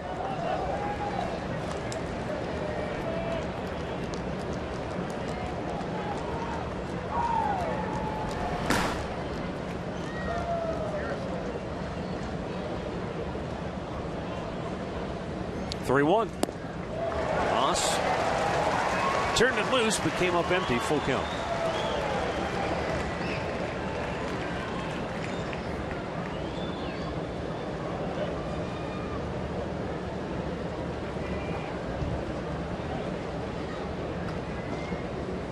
Strikes him out.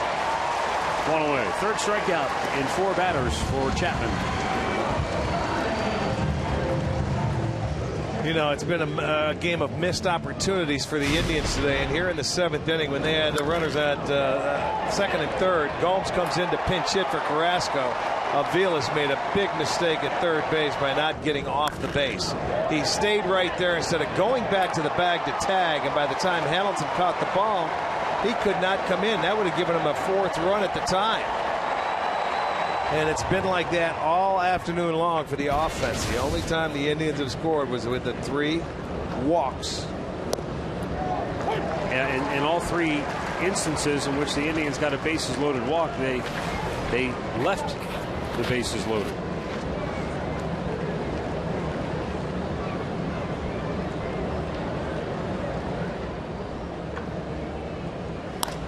Gomes shoots one to center field. This time he's got a base hit.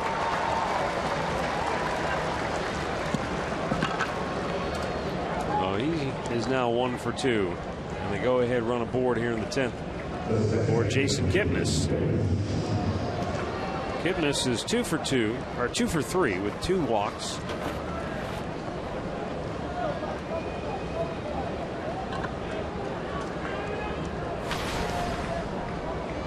He has been Mr. Stranded today. They left him at 3rd in the 1st, and they left him at 2nd base in the 2nd, 4th, and 6th innings.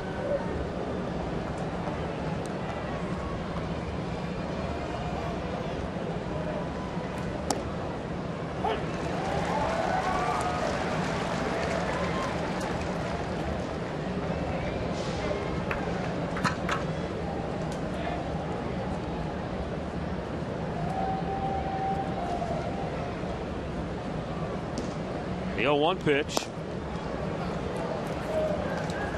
Well, if you're on first and you're Yan Gomes, Chapman has 5 wild pitches on the year, so be alert. He can throw one in the dirt. You just never know to take an extra base.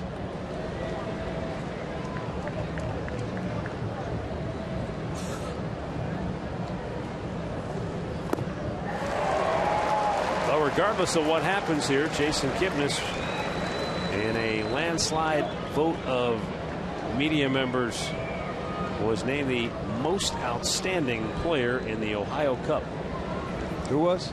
Jason Kipnis. Alrighty.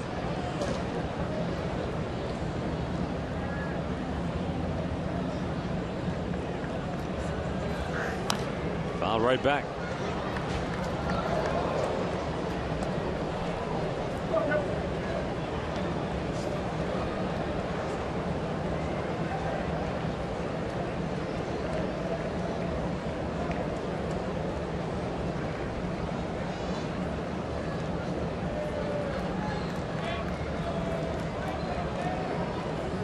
Upstairs.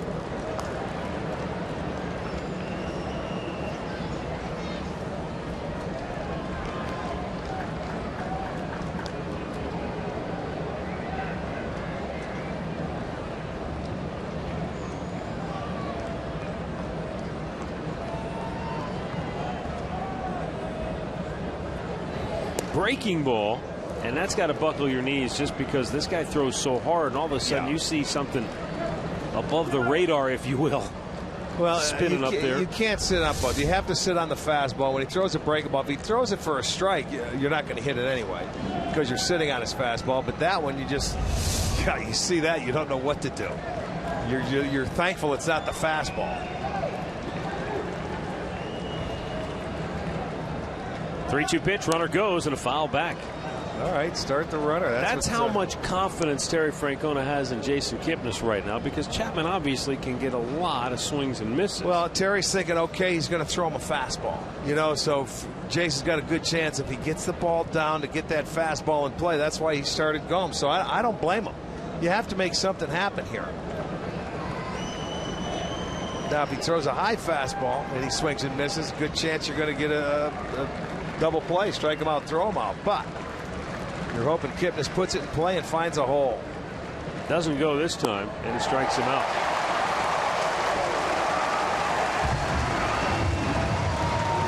Two down.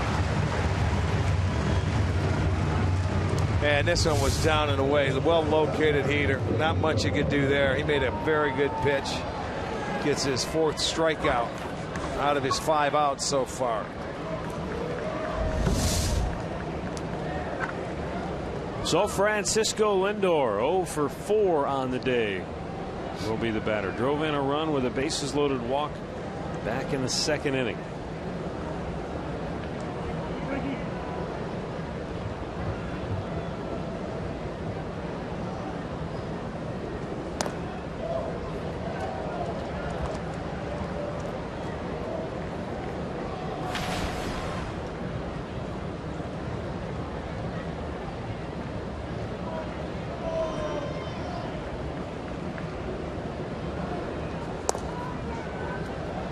Two and 0.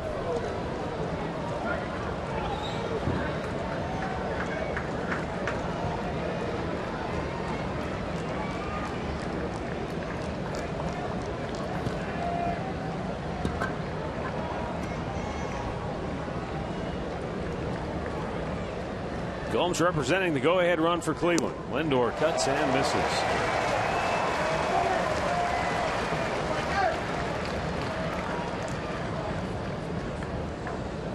Lindor's had a couple of golden opportunities today with runners in scoring position and got very aggressive at home plate, swinging at pitches out of the zone. Even in this at bat, Rick, it looks like he's got a tough time. That letter high pitch. You got to reel it in and take that pitch. He's not going to catch up to it. Not with this guy on the mound. You got to make that ball. You got to look from belt below. Anything at the letters, you're not going to catch up to.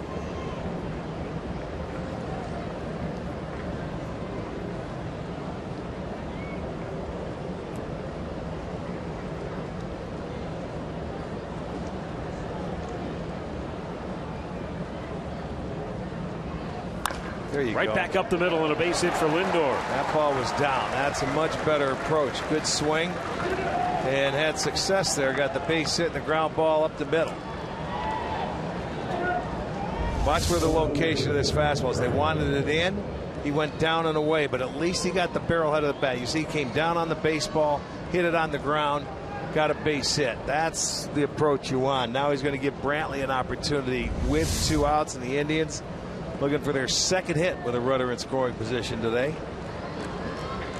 And because we are in extra innings and the moves that have already been made, not that he really had a burner on the bench anyway, but no pinch runner for Yan Gomes. You can't. Urshela is the only guy that's what I said. Yeah. Nobody left. Nobody. Didn't really have anybody to begin with, though.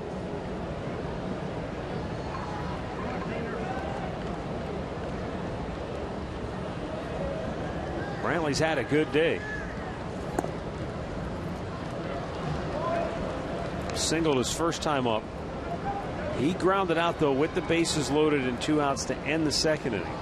Then he came up with the bases loaded his next 2 times up and walked, driving in a run both times. Fly to left his last time up in the 8th. And that's low and away. All of a sudden, Chapman, I mean, he's thrown a ton of strikes, but he's at 35 pitches now.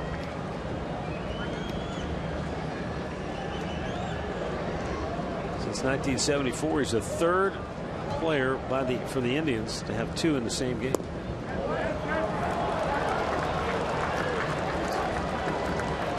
He might walk to load the bases this time up.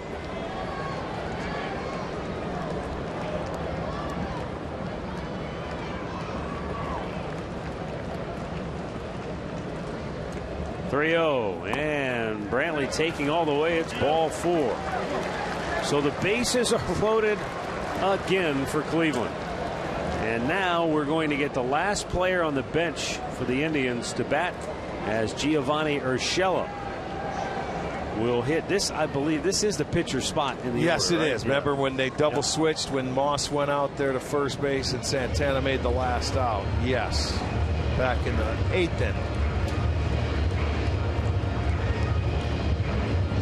Urshela got pegged last night. He got hit on the left forearm by a pitch during the Indians' win over Cincinnati. This will be his first appearance as a pinch hitter on the year. At .234 hitter, couple of homers, 7 driven in. Take a look last night. Watch this pitch. Bang, right on the forearm. They looked at him for a while. He appeared to be just fine. Well, maybe just fine is just the right hurts. word. Yeah. Yeah. Just fine as long as it's not you. Yeah, right. He's trying to snap an 0 for 8, but remember he had a really nice hitting streak, a 13-game hit streak that ended on the 4th of July.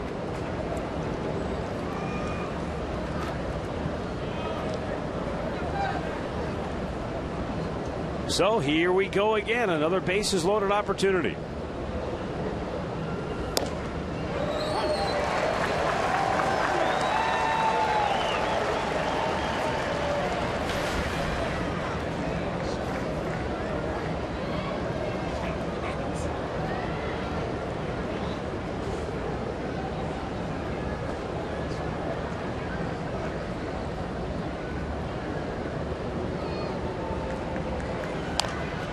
Fights it off.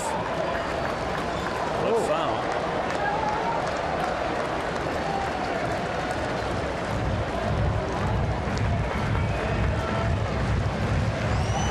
And now Chapman has Urshela in the hole.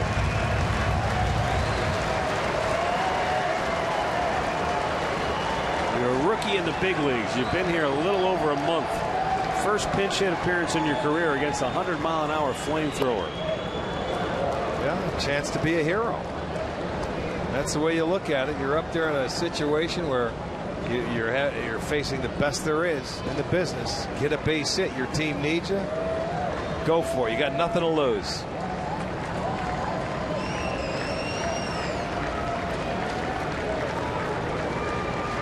Here is the 1-2.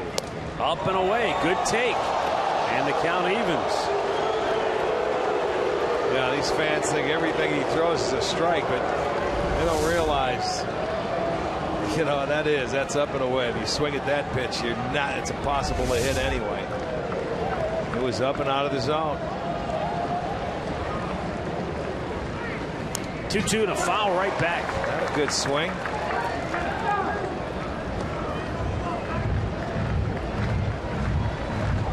Had a fastball to hit and fouled it off. Good swing. He was right on it.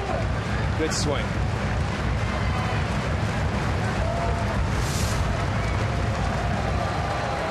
Over 40 pitches for Chapman in his second inning of relief work. He went 1-2-3 in the ninth. Now the bases loaded, 2 out in the 10th. And it's up high, a full count.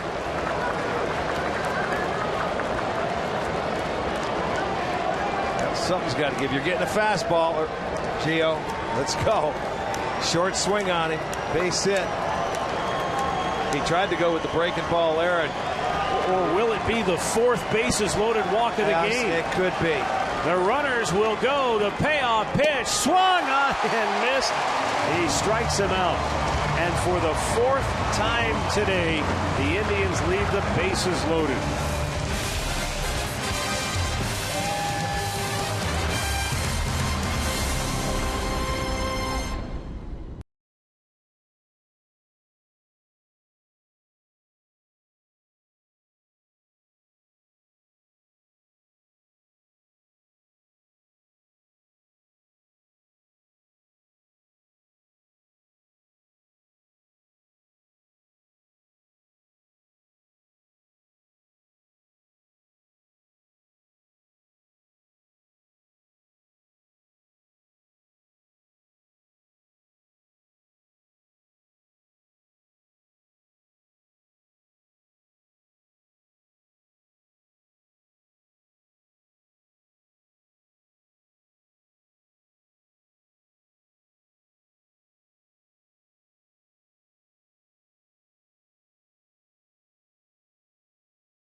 We go to the bottom of the 10th, and Cincinnati tied up 3-3.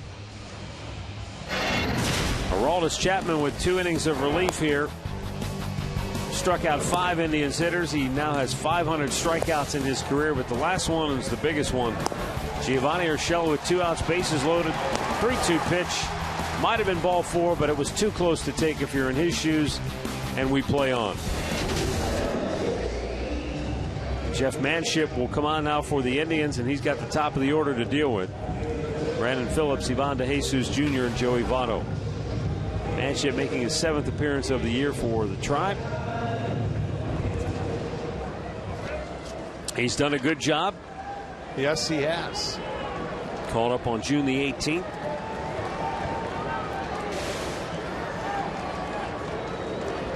He's given up just 3 hits in his 10 innings of work.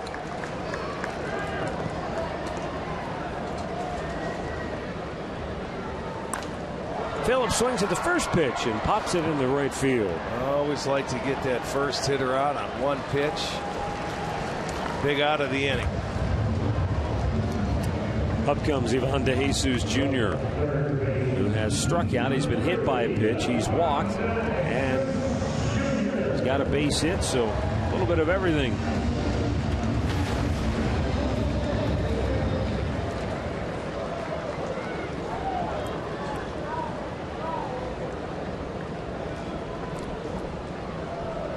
Boy, as cloudy and stormy as it was early today, for the guys in the outfield, it is nothing but bright sunshine that they're looking up into.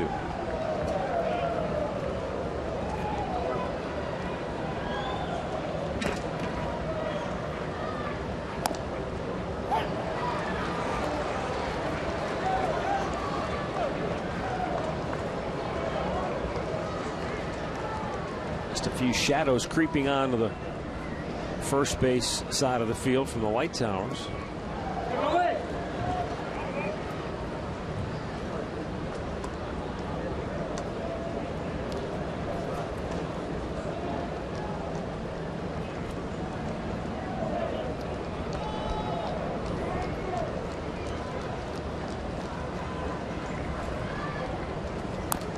Foul right back. Stays, a ball and 2 strikes.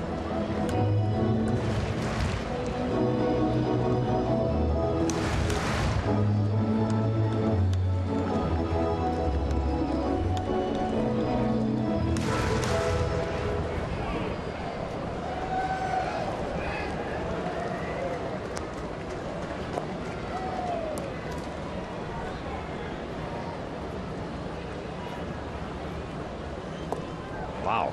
Nice backhanded pick by Gomes, wasn't it? Yes, it was. That was like that was lucky. That went into his glove. That's the second time in the at-bat that he's thrown one way out in front. Watch him. He's going to turn his head, and he's just going to throw the glove out there, and guess what? It sticks.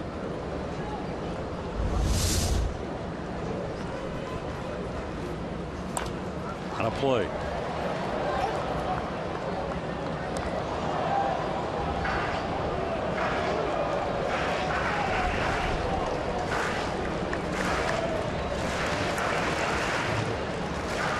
Joey Votto waits on deck with 1 out here in the 10th inning.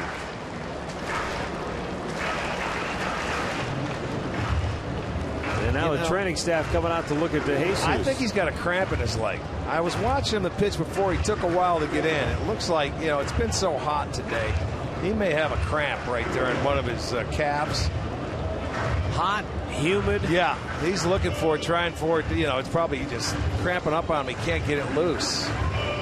I don't know if they have anybody else over there, do they? They don't have anybody left on their bench except the catcher, Tucker Barnhart. Yeah, so they just got to hang in there. I noticed that after that first pitch, he was stretching like that. And I don't know if it's the hammy in the back or his calf. But in this weather, boy, you better have plenty of salt and drink a lot of water because you can dehydrate in a minute. And the cramps, and he's saying they're going to let him go ahead and throw, but he's going to stay in there.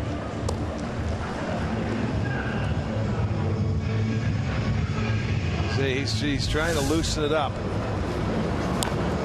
Look at it. Yeah, you can see it stiffen up on him. Yeah. Sure it does. He's walking like.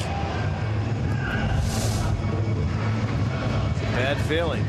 Well, a game like this, even though we're just coming off the All-Star break where the guys had 4 days to kind of relax, chill out a little bit, as hot and humid as this is like a war of attrition today. Right. Look at this. He can't even run. 2 down.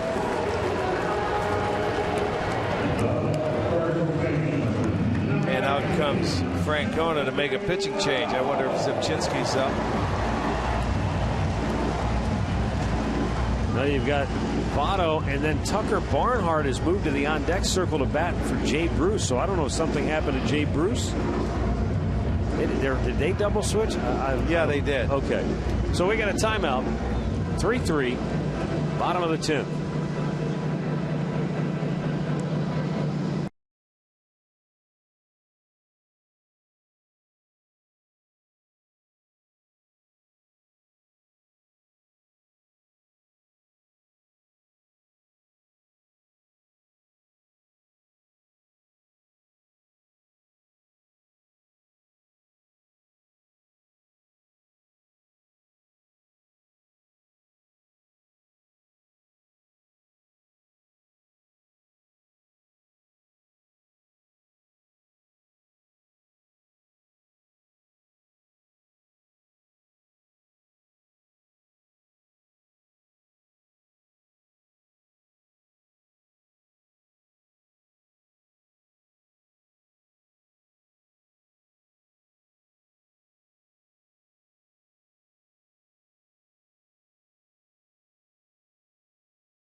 Mark Zipchinski is the new Indians pitcher.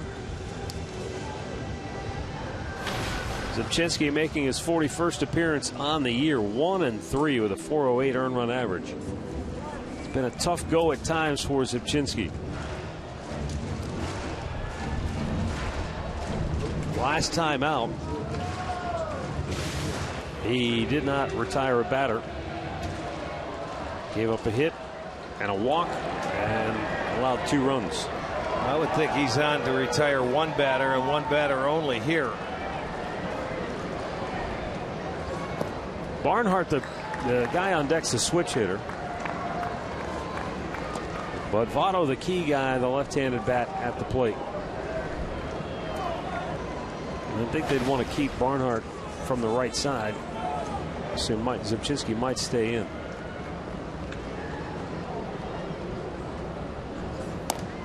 Oh, good pitch. That was good stuff from Zipchinski, and it's 1-1.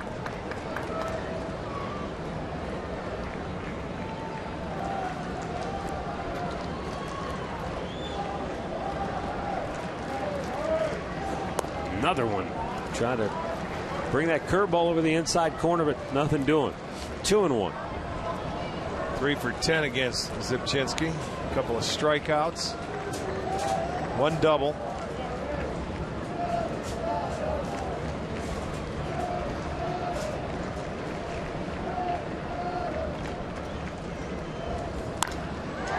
Base hit.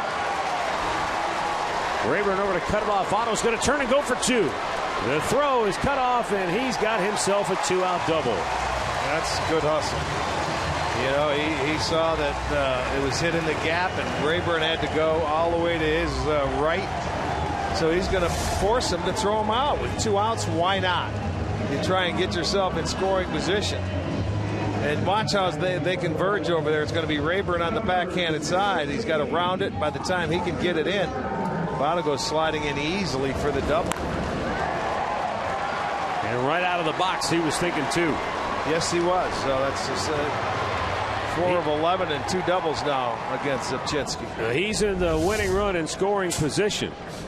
And the switch hitting Tucker Barnhart, followed by the switch hitting Brian Pena. Yeah, Barnhart 15 at bats from the right side of the plate, just 2 hits. Doesn't have an RBI.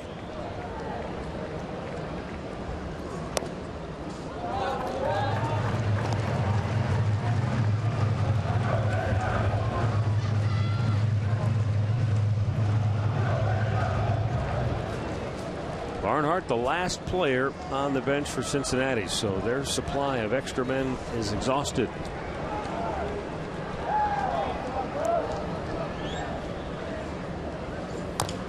Off the plate. Aviles waits, unloads, got him.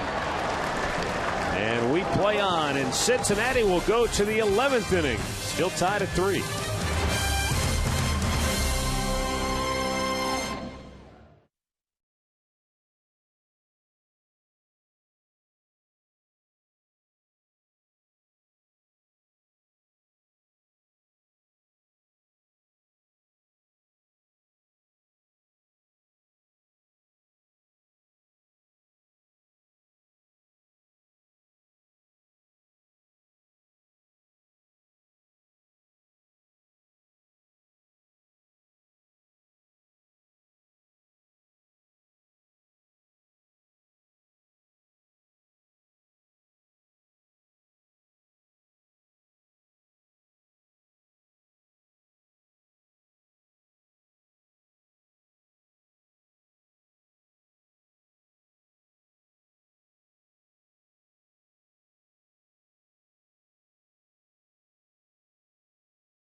Jerky, Jack Link's Feed Your Wild Side.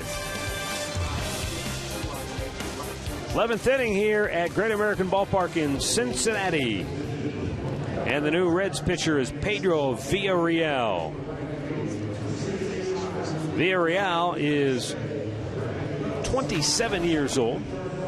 Right-hander making his 13th appearance of the year. He's been up for parts of 3 seasons prior to this one with Cincinnati, after they originally picked him in the 7th round of the 08 draft.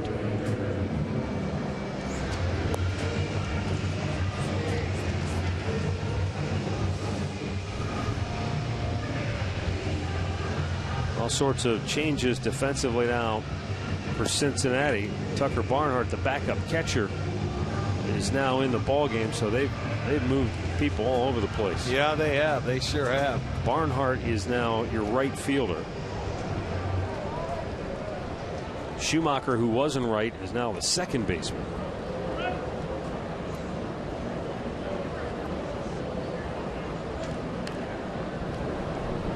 Just move. Everybody move to the right. Yeah, Phillips is now at shortstop. Phillips is at short, and then Suarez goes to third.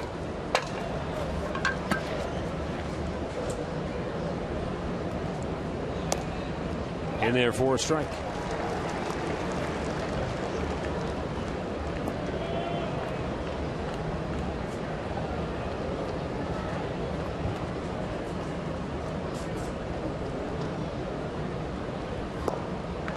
Rayburn cuts and misses. It's 0-2.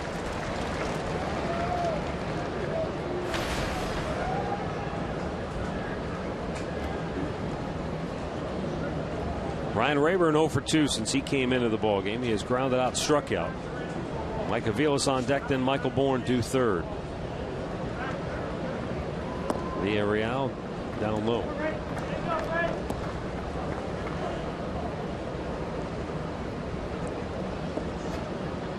Villarreal is a Texan, born in Edinburgh, makes his home in Dallas now.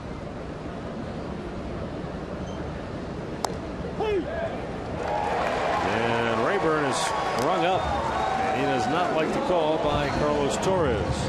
1 away.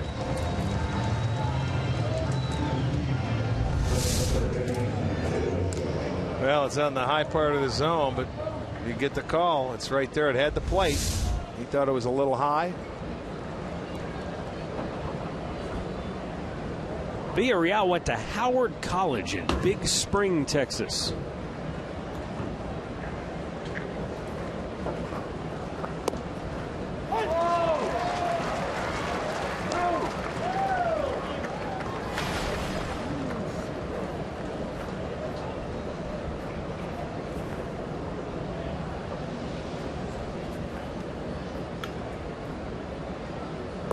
Aviles takes its low, 1-1.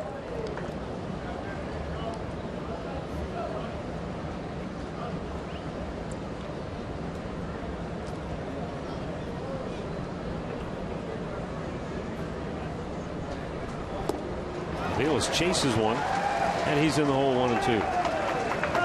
A lot of off-speed stuff from Villarreal.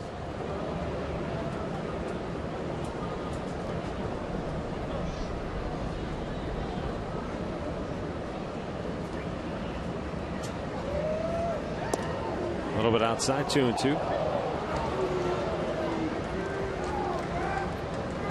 Villarreal's a guy that, you mentioned where he went to college, not exactly a baseball factory. 7th round pick, spent 4 full years in the minor leagues. Finally got a taste of the bigs in 12. His 5th season in the big leagues, he got 1 game with Cincinnati. Wow. The next year, he got 2. Then last year, 12 games. Career minor league ERA of 4.26, record of 30-47. Amazing that he's been able to hang around long enough to now get an opportunity. 3-2 pitch. Avila shoots one to right field, a base hit. Barnhart fires it back in. So the Indians have the go-ahead run aboard with 1 out here in the 11th. Got on a high fastball here. He was probably sitting on that breaking ball. He tried to throw the fastball by him up, and Mike takes it the other way. So the 10th hit for the Indians.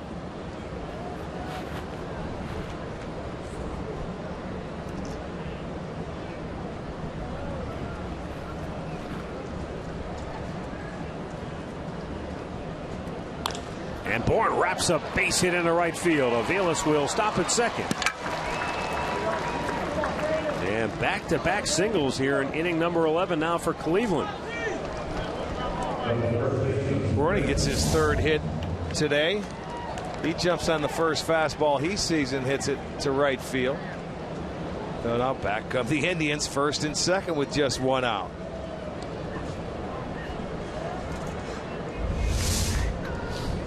Yeah, their defense is all over the place. As far as Cincinnati, they're looking into the dugout. They're looking for things to do here, but what they're really looking for is a ground ball to turn a double play. Well, Brandon Moss struck out his only time up.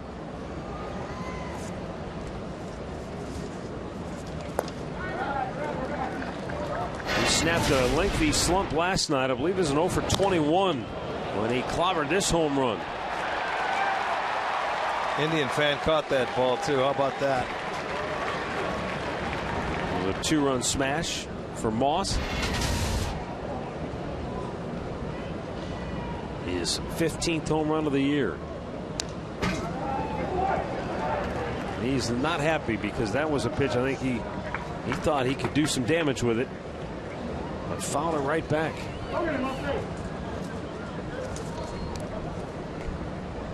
"15 homers, 48 runs batted in." Brantley leads the Indians with 51 RBIs. 1-1 pitch. Moss with a line drive base hit into right field. Aviles had to break back towards second, so he has to stop at third, and the bases are loaded. No, because it's a line drive, I guess, Mike, he can't get doubled up there. He's got to make sure it goes through. That's true. Yes, you do. You freeze on a line drive. You make sure it gets out there. You can't go ahead. Now you have an opportunity. Gomes has the opportunity. He smokes his ball on a line. And watch, you have to freeze. And, you know, there it was. The ball gets out there in a hurry. Nothing he could do. It was hit too hard. So now, once again, for the 5th time, the Indians have the bases loaded. Just one out. An opportunity to take the lead. I'm telling you, for the 5th time. Yeah, I mean, it's been all day long. We're in the 11th inning. 5 times bases loaded. Opportunities there. Gomes looks ball 1. Gomes scorched a line drive that was caught by Hamilton in the 7th inning. He had to go to the turf to hold on to it, and then a line drive single in the 10th inning. So both at bats he's had the same approach. Last night, a towering 3-run homer to the bleachers in left field. Well, so far today, Indians 0 for 7 with the bases loaded. Of course, that's how they have their 3 runs, with walks. And don't look now, but he's 2-0.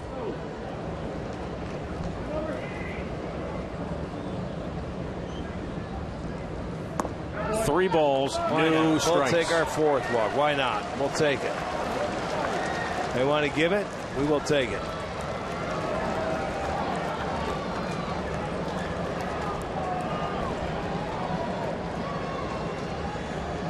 Terry Francona is probably thinking, my goodness, I can't believe it. You would normally want to give a guy a green light in this situation. You know, the 3-0 just barely caught the outside corner. I mean, this was not a guarantee either. Look how close this is. Well, he just went down and away, got the strike. That was not bad. That's a tough pitch, 3-0. You can't hit it, so good thing he took it.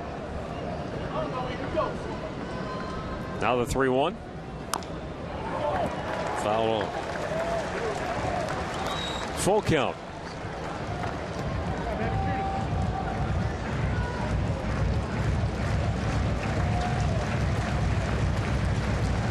Aviles is the go-ahead run at third base. Bourne is at second.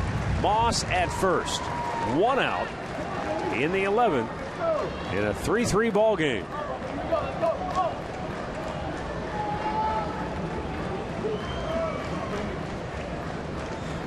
Pedro Villarreal with a payoff pitch, and it's fouled back. They had the bases loaded last inning against Chapman. He got out of it. They loaded him up twice against Johnny Cueto. Managed a couple of bases loaded walks. Same thing happened in the 6th inning against the Reds bullpen. Bases loaded walk. Here in the 11th, it's their 4th bases loaded walk of the afternoon, and it forces in the go-ahead run. This is unbelievable. Avila scores. Gomes down to first with the RBI. It has been the most frustrating and most bizarre game of the year for the Indians. And yet, 10th walk. They have the lead. 10th walk by Reds pitching today. And 4 of them have come with the bases loaded. I don't remember ever seeing anything like this. This is amazing to me. Jeff Pico, look how calm, look how under poised he is. I'd be out there losing my marbles if I was him. Well, I mean, this is only the first one. It's not all of his fault, Villarreal, but well, it is because he gave up 3 hits before the walk. But you don't walk how much of this could you watch all day long and not just completely come unglued if you were a coach? Well, I guarantee you, he's going to be steaming after the game. And don't forget that Brian Price, the manager, is the former pitching coach. So I'm sure this is definitely now under just his get skin. a base hit, and just put it away. Jason Kipnis has 2 hits. He has 2 walks.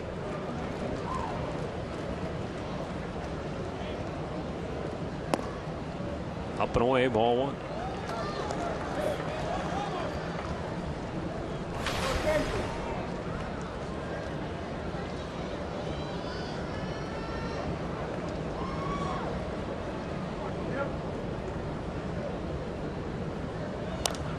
Pop back out of play. And the count is 1-1.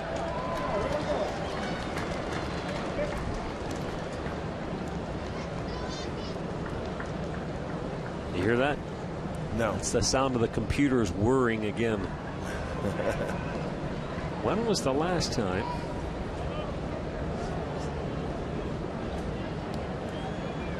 Four bases loaded walks, accounting for all 4 runs for the Indians. But now we'll see if Kipnis can break it open.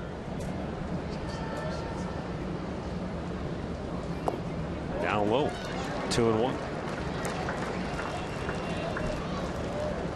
You know, since 1974, there had only been 2 prior instances in which a team scored via bases loaded walk 3 times in the same game, and that was all the runs they scored. The Red Sox in '92, the Mets in '08, and they both lost.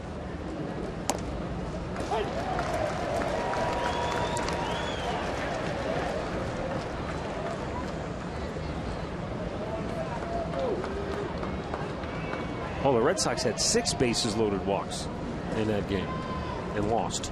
6. Kipnis fouled it back.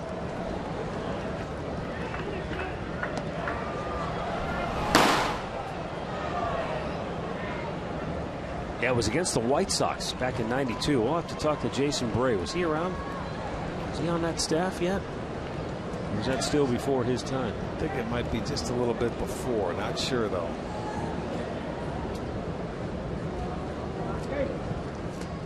2-2. Kipnis pops one left field. Pretty well hit, though. That'll give him another one. Bird backing up. He sets. He makes the catch. Bourne tagging. He'll come home. No play at the plate. And Jason Kipnis brings home his 38th run of the year with a sac fly. And the Indians' lead is now 5-3.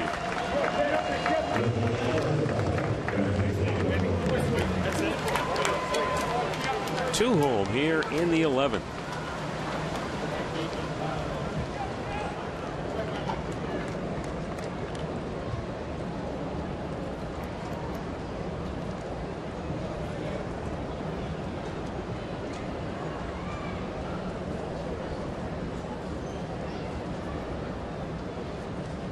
Now Lindor. Base hit his last time up. Base hit this time up. Coming around third. Moss will try to score. Throw to the plate, and it is in time. That'll end the inning.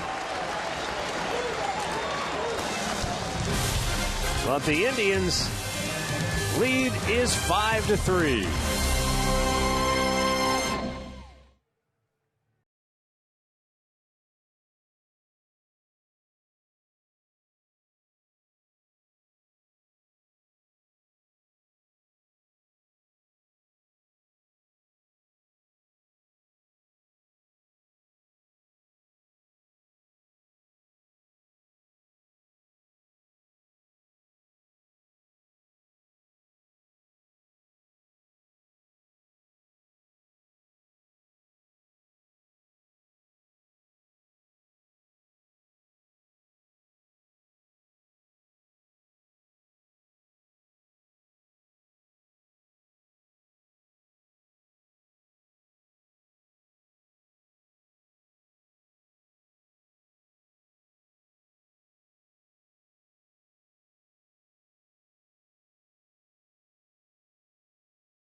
Walk this way. How did I know you were going to say that?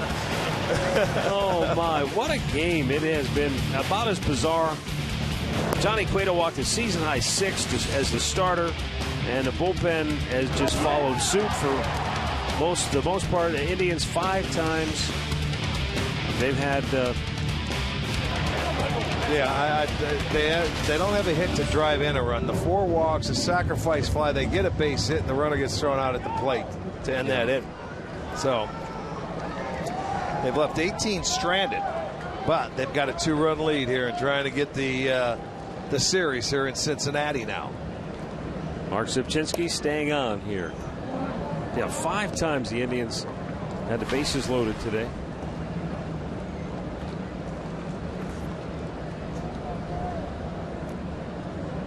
The 1-0. Ground ball right at the shortstop. Lindor scoops it up. Throws him out. 1 down.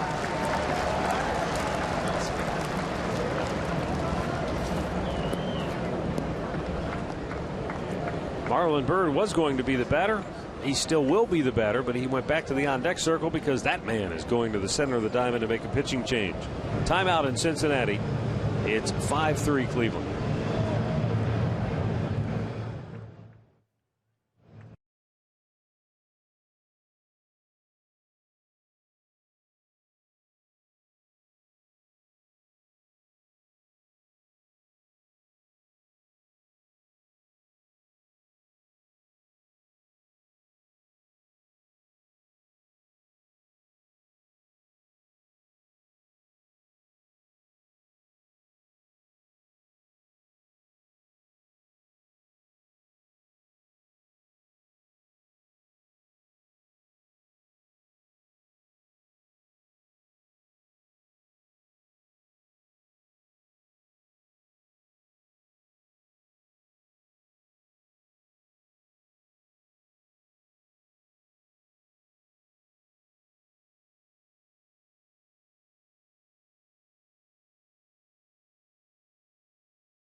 As we go to the bottom, or as we continue with the bottom of the 11th inning, Zach McAllister is the new Indians pitcher, the 6th Indians pitcher to work, 5th reliever. McAllister 2-3 at 3.07 ERA, making his 35th appearance.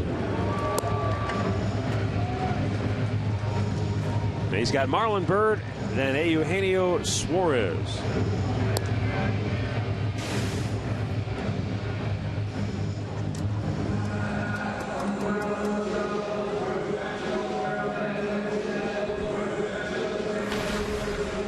Zach McAllister does have 1 career save in the minor leagues. This would be his first in the bigs. Well, a couple of right-handers to get out. Bird 0 for 4 on the day. He started the series 4 for 4, 0 for 8 since then.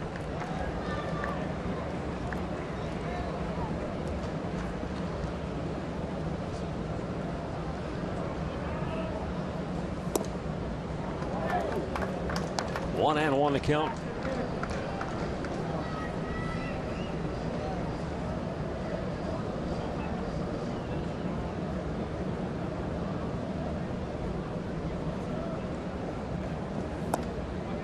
And that's low, 2-1.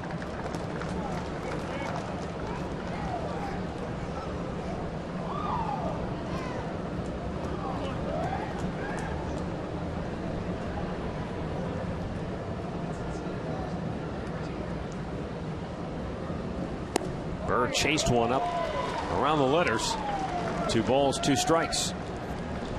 McAllister pumped that one up there 96 miles an hour. Well, Bird's been susceptible to the breaking ball today. See if he comes back with a little slider down and away.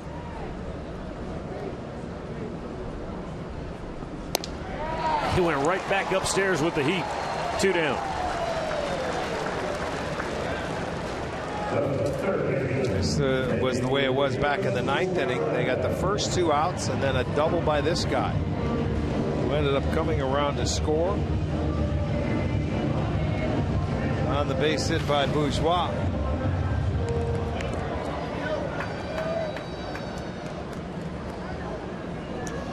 Suarez doubled with 2 outs in that 9th inning.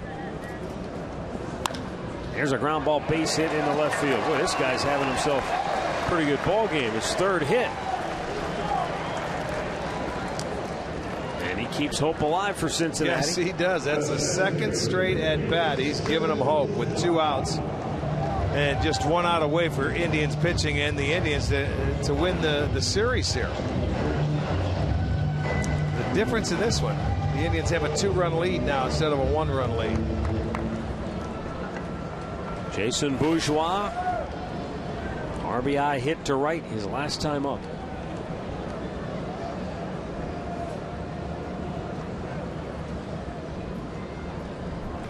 They let Suarez go down to second.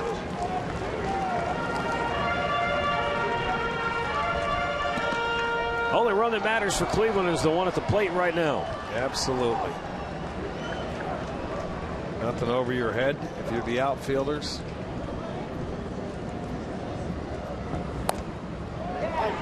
Remember, Jason Bourgeois is the one that Michael Bourne knows quite well. Both from the Houston area. He's fairly shallow in center field.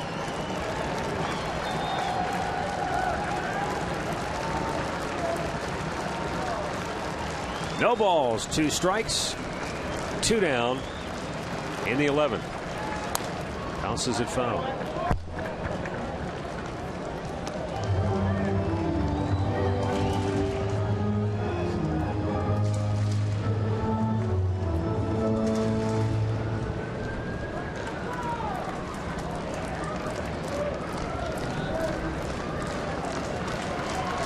Bourgeois, Bourne played Little League Baseball together in Houston. Right now, Bourne is hoping McAllister can take care of his former Little League adversary and end the ball game. Here's the 0-2. Swing and a miss. He struck him out to end the game. The Indians survive for a 5-3 win. They take the series 2 out of 3. And they win the season series 5 out of 6 to take the Ohio Cup. The most outstanding player of the Ohio Cup this year, Jason Kipnis. A bizarre